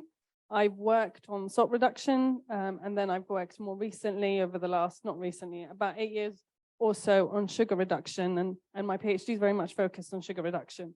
So a bit about what we do. As Action on Sugar, we kind of scrutinize what is in products in terms of sugar levels. We publicize this quite widely, putting pressure on companies to improve their products, and then on government to introduce policies to improve companies' products. So, companies influence what we eat, how we eat, and where we eat, really. And based on that premise, we know that the levels of sugar in different places, whether you're eating out of home whether you're buying products from a supermarket, there's a huge amount of sugar in our products. So based on that, we have a kind of a formula which we've used for 20 years way before me, on salt reduction. So the UK was one of the first to lead on a salt reduction program. And we did that by looking at what the salt levels are in products and then trying to get companies to reduce those levels. Initially, in the beginning, the government wasn't very interested, but through conversations with retailers, they were more on board. And so gradually, the government became more interested and introduced targets for companies gradually. And through those targets, we've had a series of 4 different set of targets for salt reduction. And based on that formula, we think that's very successful. So we launched a similar program, which is on sugar reduction, because at the time, about 10 years ago, we had the World Health Organization introduce their guidelines to say sugar should be reduced even further. The UK government had an 8-year review, which is the Scientific Advisory Committee, equivalent of, I would say, EFSA, released their report looking at a massive review that sugar needs to be reduced. And of course, you mentioned the recommendation from EFSA. So collectively, we're like, well, okay, now we have strong evidence. So what can we do about the supply chain and what the amount of sugar is being supplied through food? So the way we do it is we look at, first of all, we started with drinks, because drinks is a very high contributing factor for sugar in children's diet. Also adults, but particularly we're interested in children's diet. And so we started to look at the levels of sugar in drinks. And we found that many of those drinks that you would typically think a cola drink might be the highest in sugar. Actually, we had many other products. Many premium products were higher in sugar. So we publicized this, and there was a lot of pickup in the media. UK media love these kind of stories. So we then did a coffee drinks one, which is, these are not your standard coffee. These are your flavored coffee drinks with a lot of syrups. And again, huge amount of sugar added to them. People did generally find that quite shocking, that because there wasn't, or there still isn't, sugar labeling when you buy products in coffee shops, people were really surprised and outraged by the amount of sugar in these products. So through that, we'd release a report or release a press release and a survey, and we often have a recommendation to the government, and that also puts pressure on the companies themselves. And the recommendations were consistently, we need a sugar reduction program similar to the salt reduction program, and we also need a soda tax. At the time, the only example we had from other countries and the evidence from other countries was soda taxes, a tax on the final product so that people will buy less of it. And we add to the evidence. So I sit as part of Queen Mary University of London as a research fellow. So we are contributing to the evidence that then EFSA and the Scientific Advisory Committee would review. We're contributing to the evidence base based on the products that we're also looking at. So in 2016, the government surprisingly announced a sugar tax, which is the soft drinks industry levy. And this was giving companies 2 years to change their formulations or be subject to a levy. The levy is on the manufacturer and the volume of sugar that they're selling through soft drinks. And it was graded with the encouragement of getting companies to reformulate. So if you are in the higher band, if your product contains 8% sugar, then you're taxed at a higher rate. If it contains between 5 and 8% at a lower rate, and if it's below 5%, you're not taxed at all. And we saw a dramatic move. And I really would attribute it to a lot to the publicity we generated within 2 years around the amount of sugar in drinks.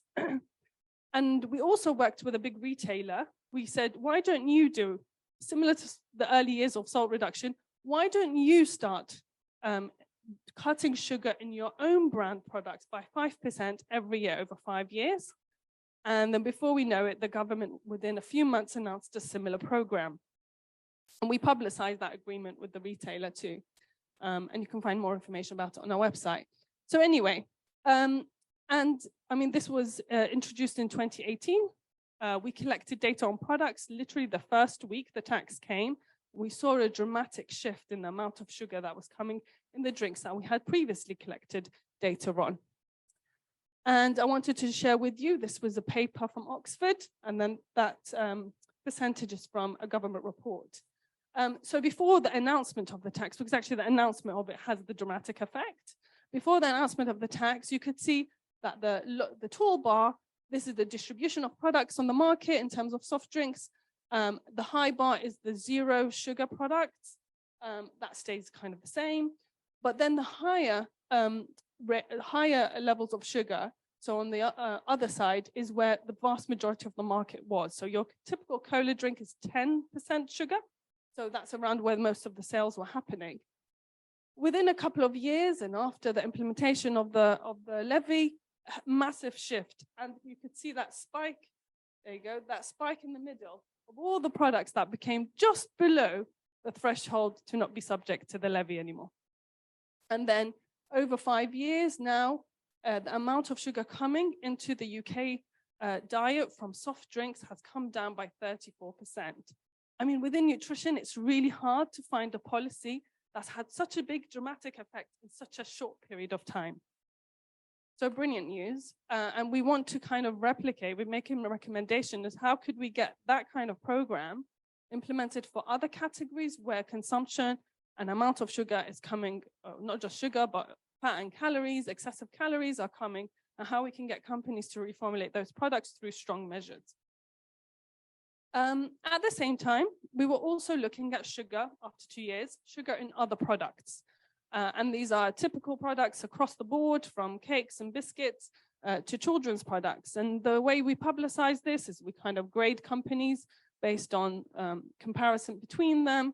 We then we say what within a category, within like baby products, these are the higher ones, these are the lower ones. So providing some information awareness to consumers to kind of easily digest some of this.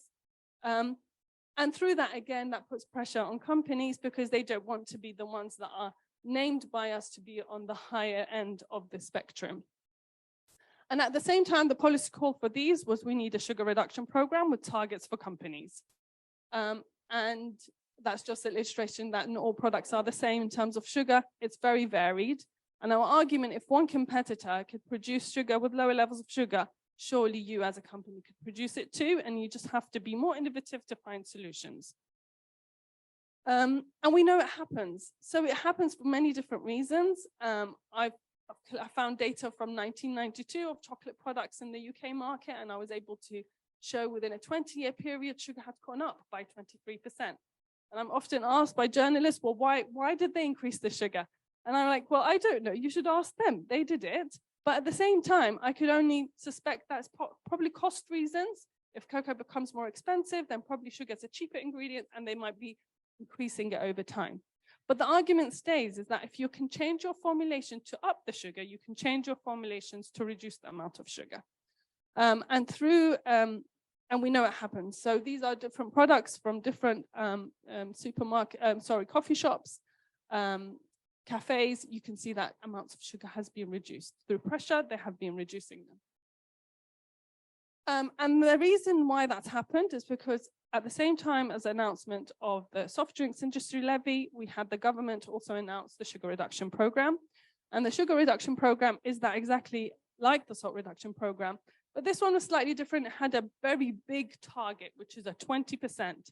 And they gave them the option to achieve this 20% by reformulating, so changing your recipes, which is what we think would be ideal, reducing your portion size, because that means people are having less of calories and sugar from these types of products, or shifting your sales. And you can shift your sales by promoting or advertising the products that are better within that company's portfolio.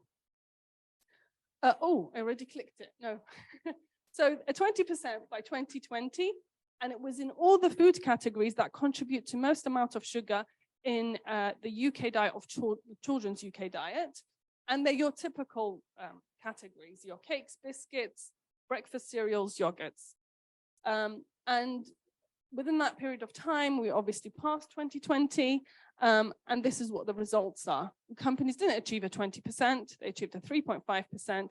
And the reason was because this is a voluntary program. This is not all companies are encouraged or forced, like the soft drinks industry levy, to take part. But what we saw is actually breakfast cereal companies were really on board. They've really made a lot of changes to very loyal, big branded products. as well as yogurts. And the category that's seen the worst amount of progress is chocolate confectionery. So we thought, well, there needs to be other measures to encourage companies to change their formulations. And so the government also introduced, consulted over several years on the price promotion restrictions. These are basically the amount of, the products that are placed at the end of aisle or at checkouts or at prominent places with high footfall in a supermarket.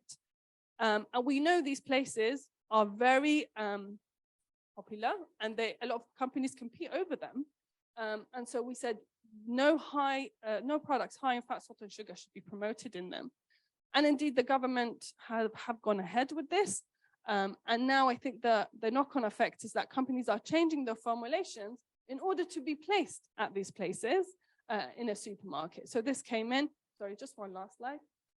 And then we have this, the add-on to this legislation, which is the price promotion restrictions.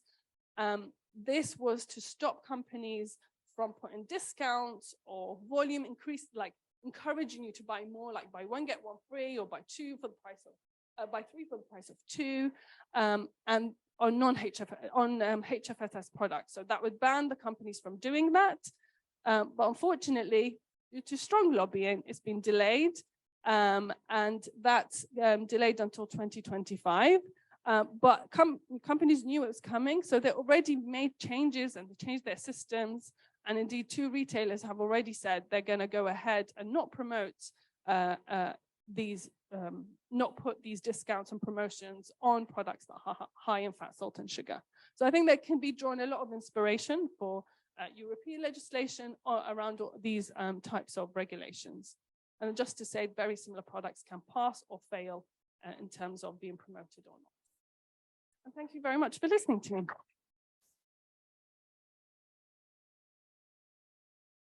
Thank you very much. So I now open the floor to questions. I'm not sure if our speakers would like to come up, or I can maybe pass you the microphone.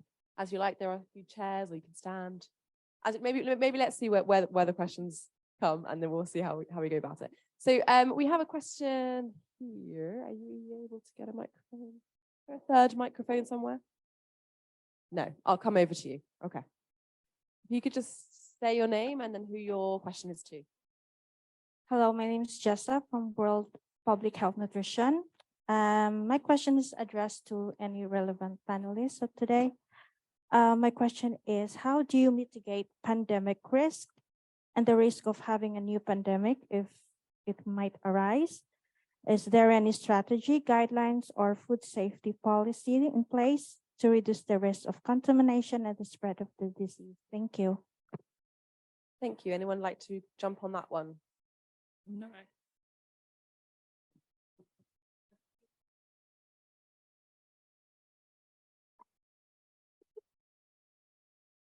Yeah, maybe. Yeah.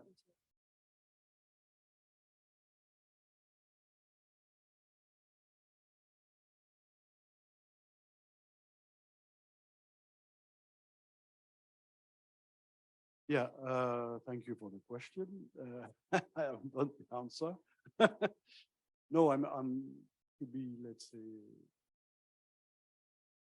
honest, I don't think there is a proper strategy regarding food if in case of a new pandemic. What I can say is that when the latest one happened, that at the end, despite the first few weeks, it was a bit difficult first to make sure that the food could circulate, could continue to be produced, could be, let's say, some ingredients substituted and so on. We found ways with the existing legislation to accommodate these, let's say, constraints. And at the end, I feel that we could all still eat sufficiently, even sometimes not exactly what we wanted, and that it was not at the detriment of the health of the consumers. But I would say there is no such project as far as I'm aware.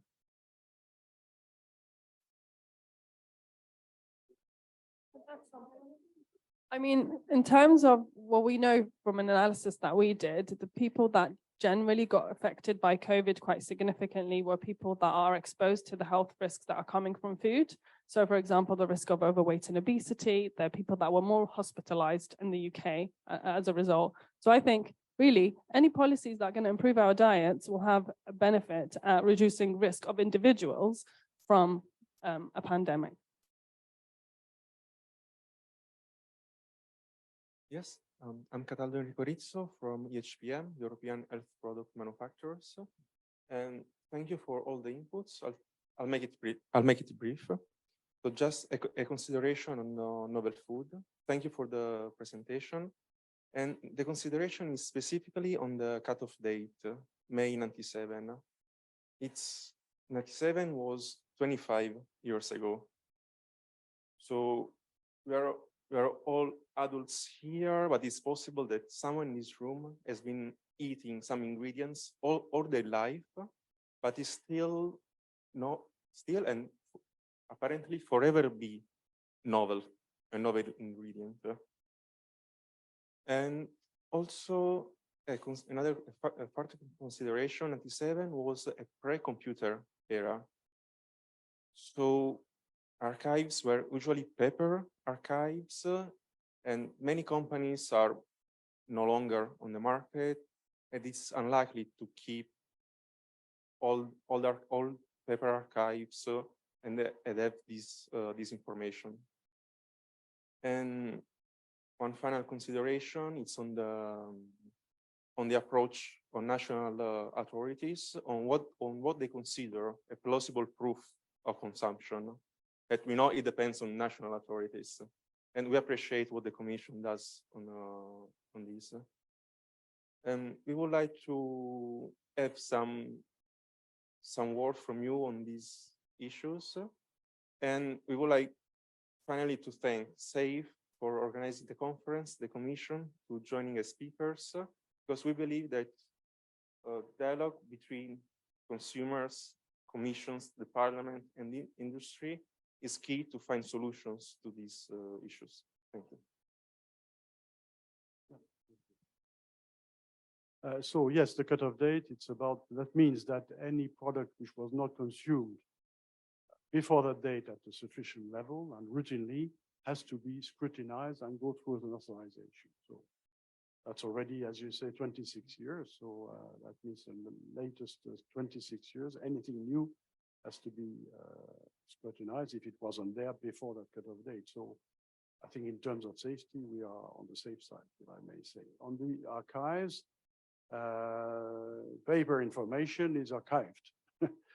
It's not always easy to access, but the Commission, when it comes to applications, keeps them for a long while. So, and we get access to document requests for very old documents sometimes. I'm not saying they are easy to search and find, but they are there most of the time. And France has maybe more experience than I have on this. And the third one was about, that's for the food business operator to build its case. So that's for them to prove that the product in question was consumed to a significant degree before that date. And we had the very, I would say, recent case on cannabidiol, for example, and where first it was considered as a drug or not, and that has been solved with a court case. But for the consumption at a significant degree before the cutoff date, member states agreed that it's not the case. So it has to be considered as a novel food and has to be authorized, despite some producers wanting to say that, yeah, but in the Middle Age, we consumed it already, and they had no wonderful pictures with monks from the 15th century cultivating cannabis, but that was not deemed sufficient.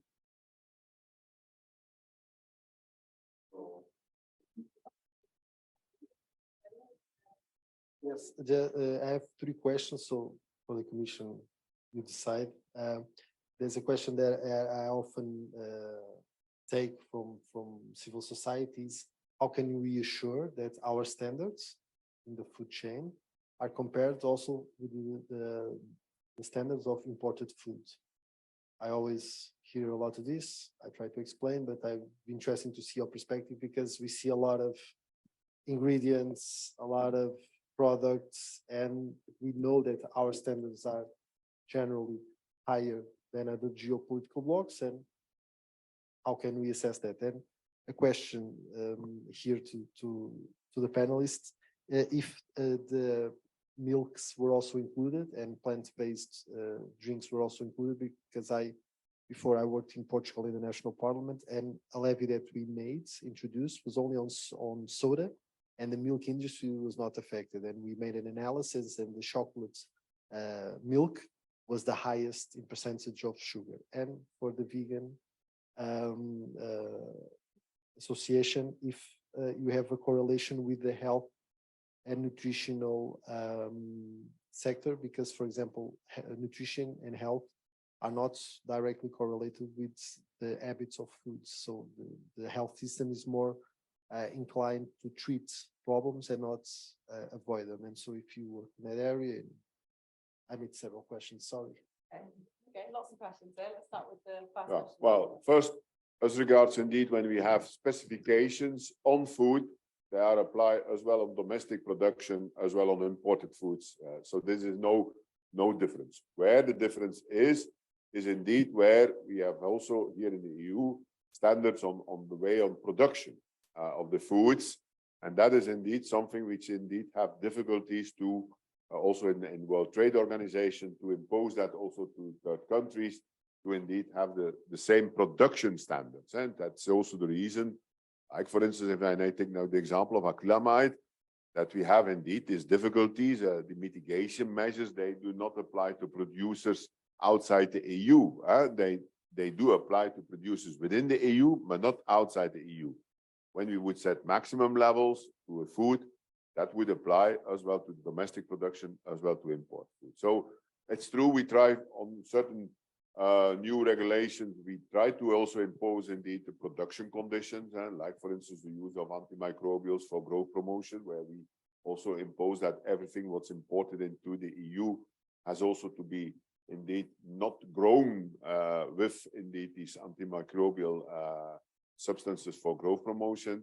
But that's indeed also from a WTO point of view, always a challenge to get that through. But we, on certain aspects, we do it also for the neonicotinoids, but it remains a challenge. And on that point, you are right, there might be differences amongst the imported products versus the domestic produced products.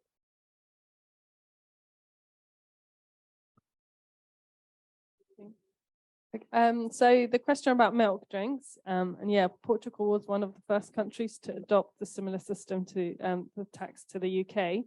No, we still have that as a challenge. They're excluded, but we at the same time, we're looking at the levels of sugar in these drinks. We're publicizing it to try and convince the government to reduce the thresholds for the soft drinks, but as well as include another category, which is the milk-based drinks. So if Portugal does it before, that would be brilliant. Would milk scheme? No, we don't. Yeah, we have a subsidized milk scheme in schools that kind of copies the EU one. Oh, really? Okay. Yeah, well, I it's, didn't. yeah, it's somewhere that we're trying to push to have plant-based milks included for children who are vegan or don't want to have cow's milk. Are they flavored drinks then? Oh, they're not flavored as far as I know. Okay, so it would be the standard milk. Standard milk will always be exempt. We wouldn't put a tax on standard milk, but we're saying all the, like a milkshake, those ones need to be included, as well as the coffee drinks that are flavored, they should also be included. That's what we're trying to get them to change the legislation to. And just on your question about prevention, a fantastic question, and something that's, I think, really missed out of a lot of the debate, particularly in the UK, because government is kind of always dealing with crises in the NHS. It's always a kind of crisis situation, and there's not enough focus on the future and how to improve diets, particularly, is something that contributes to a lot of those kind of long-term conditions. So actually, one of the pieces of research we are doing at the moment with the Office for Health Economics as the Vegan Society is a piece looking at the potential benefits to the NHS in the long term if everyone were to have a vegan diet. So obviously we would define that as like whole foods, plant-based diet, excluding more of the kind of ultra processed foods or anything. But hopefully we're we're really hoping that that piece will give us some good figures that we can go to policymakers with and give us a kind of basis for that argument, because I think it needs to be had, and it needs the conversation about prevention to try and stop problems in the future is so much more important than kind of just constantly dealing with the crises that are falling out of it.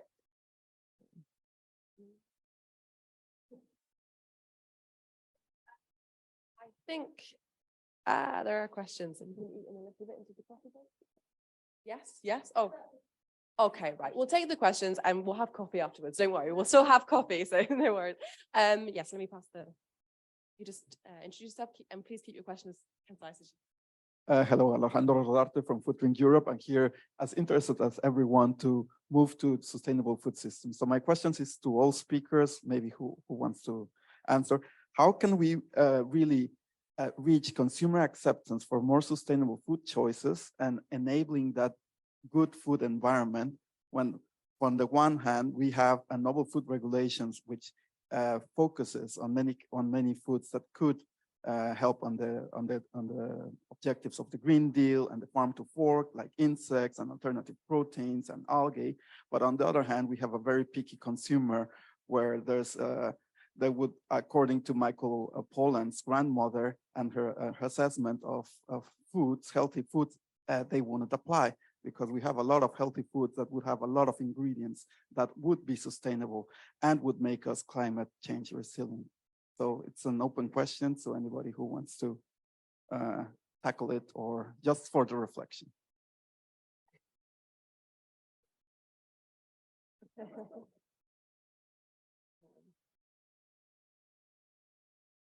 I mean, if nobody else wants to, I'm happy to. I'm happy to, yeah. Do you want me to answer? Yeah, I mean, only solely, I suppose, from a vegan perspective, because that's who I represent. Yeah, it's a big challenge, I think, that kind of, like you said, innovative foods that are safe and healthy, and I'm kind of more thinking of kind of vegan alternatives. And it is a challenge for us to get to consumers, because people often think like, oh, I don't want to have that. I've never had that before. That doesn't look familiar. And it is a challenge for us. And I don't really know how we solve it. I suppose education is one of the things. We're kind of always pushing for the government to do more education in schools of like normalizing some of those alternatives. I think one of the things that you picked up on, Madeleine, is the public procurement as a lever. That's something we're working on. I think from our perspective, if we were to get more things switched out, so things like switching out kind of beef for lentils or in kind of school settings, that can sometimes help normalize it for children, and could be a way of introducing some foods they might not have had before. Best answer I could give.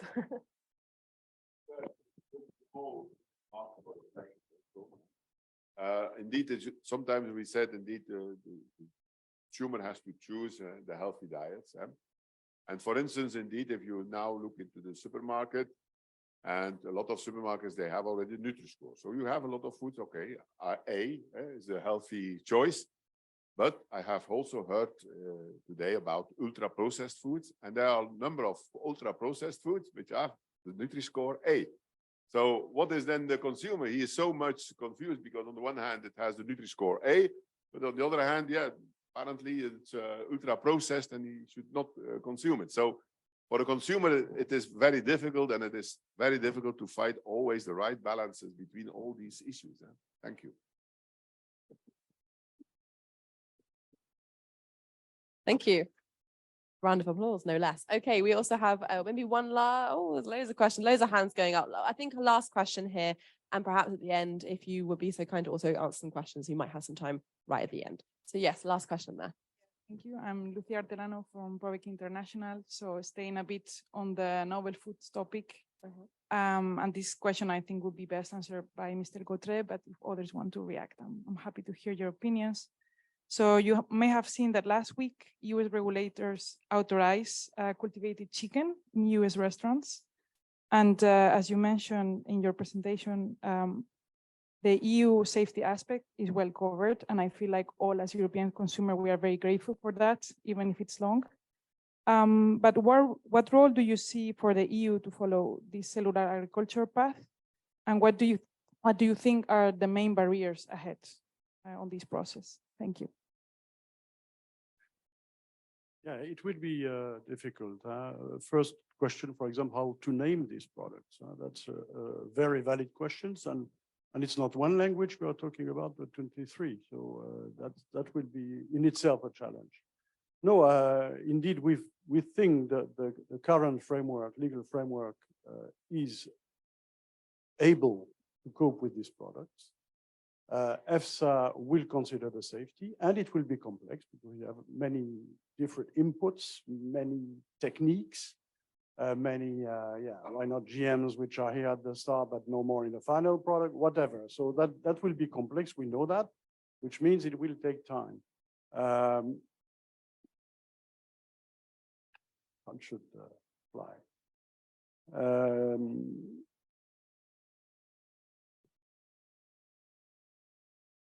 The questions, as I said, which are not answered, are more of a societal nature. The acceptance, of course, politics play a role. The sustainability question, because here there will be a strong discussion. I'm not sure we are armed to answer these questions.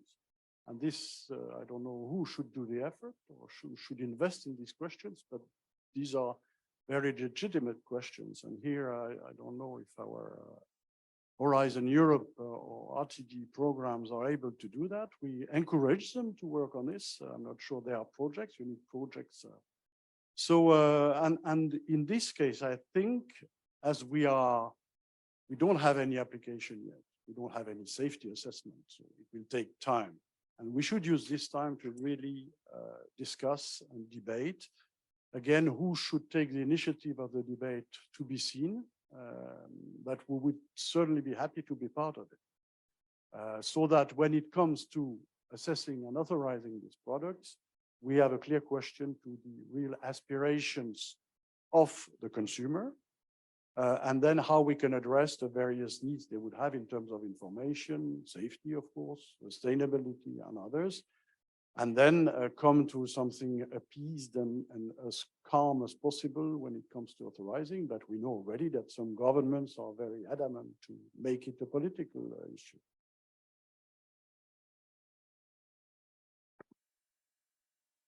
All right, well, thank you very much to all of our speakers and thank you for all of your questions. I'd now like to invite you all to take a short coffee or tea break. If you're more like me, you're a bit British. We'll have about 10-15 minutes for a little coffee break before we come back for our next session. So don't go too far away. Thank you very much. Thank you.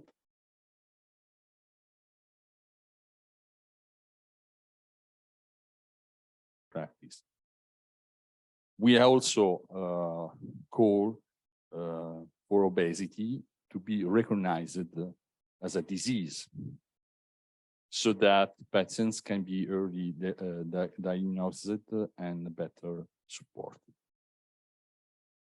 And we are, I think, at the last point.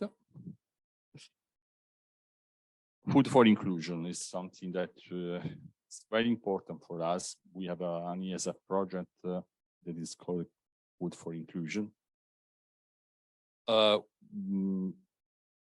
Mr. Doris has told us, showed us some very dramatic data about poverty around Europe.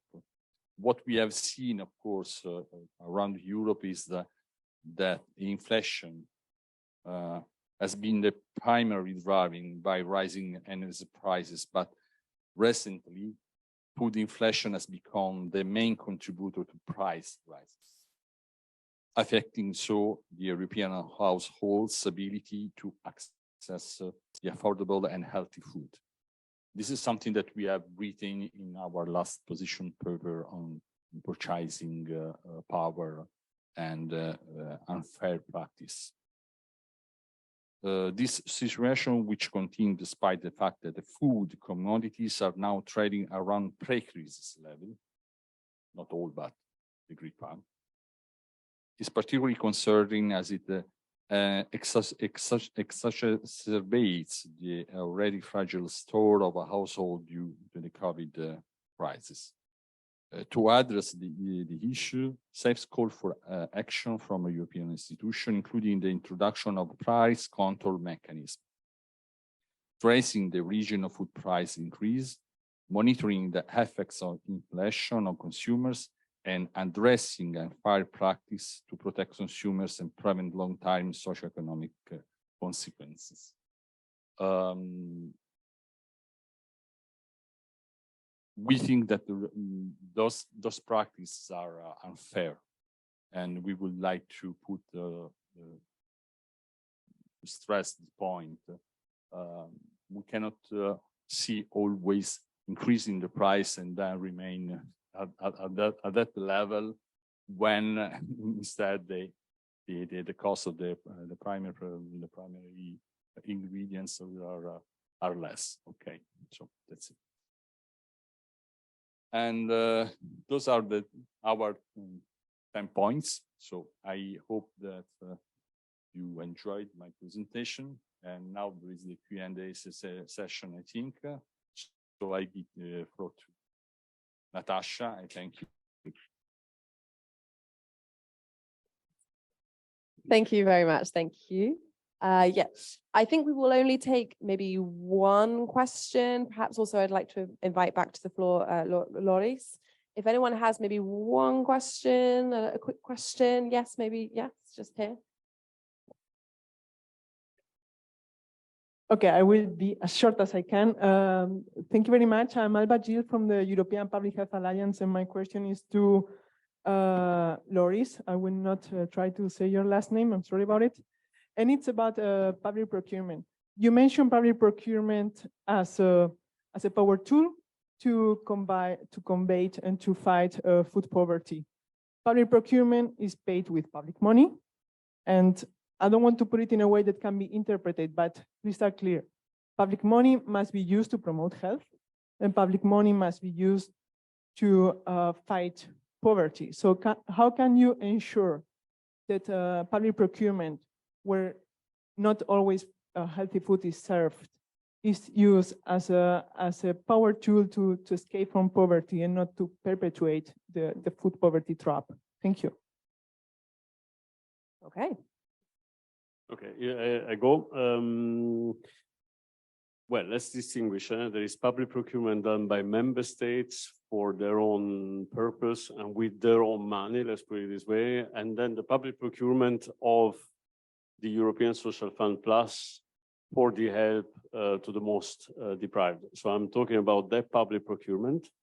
So the way it works is basically the member states, in fact, procure the food that then they distribute.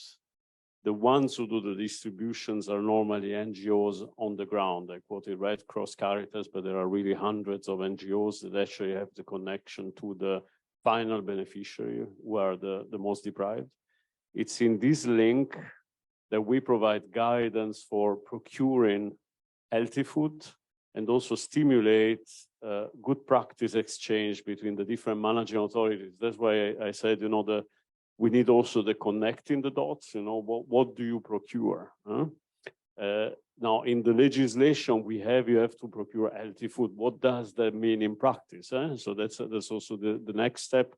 We are trying to stimulate that through good practice sharing between the procurers, who are these managing authorities that actually have to procure food and food packages for distribution to the most deprived.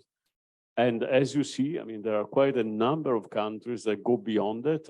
Beyond the procurement, there's also the awareness to the final beneficiaries. So what is your type of diet? How your diet should be?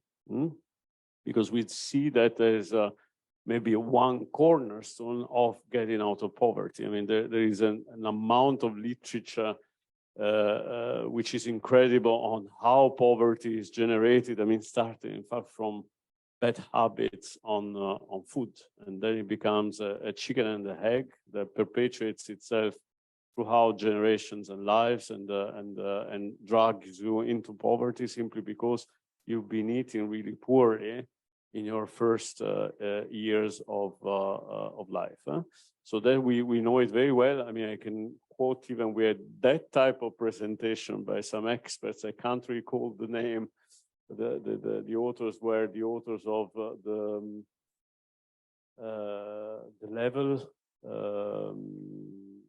level playing field, I think. There was one of the key books 10 years ago or so. In the initial thinking of the European Social Fund Plus, they came and explained what are the fundamental reasons why people perpetuate in poverty. I mean, there are many, and poverty is a multifaceted aspect, but the food, the education to food, the educational qualities, I mean, I would say those are the fundamental things, and that we try to really address through guidance for the procurers of this food in the implementation of the European Social Fund Plus. Thank you.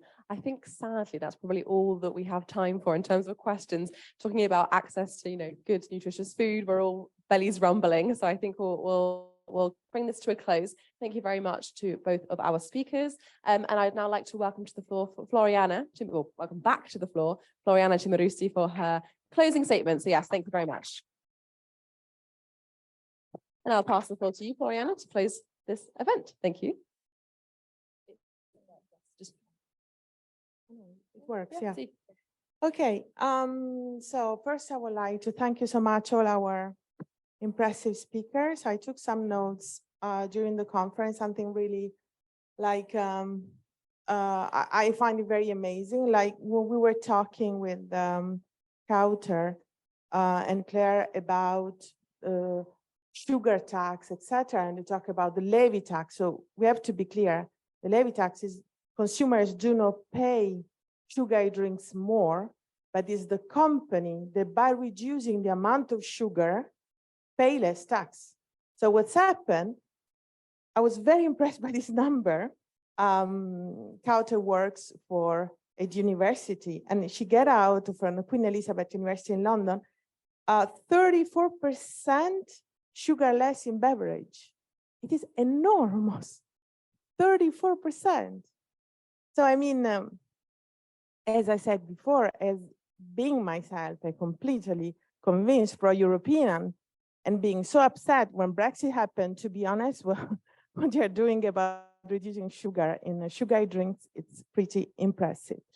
The place promotion restriction on healthy foods, I find it very important, would be great to do this in GU. Sorry for Food and Drink Europe, I don't want to give bad idea, but just in general. And then the price promotion restriction was very interesting.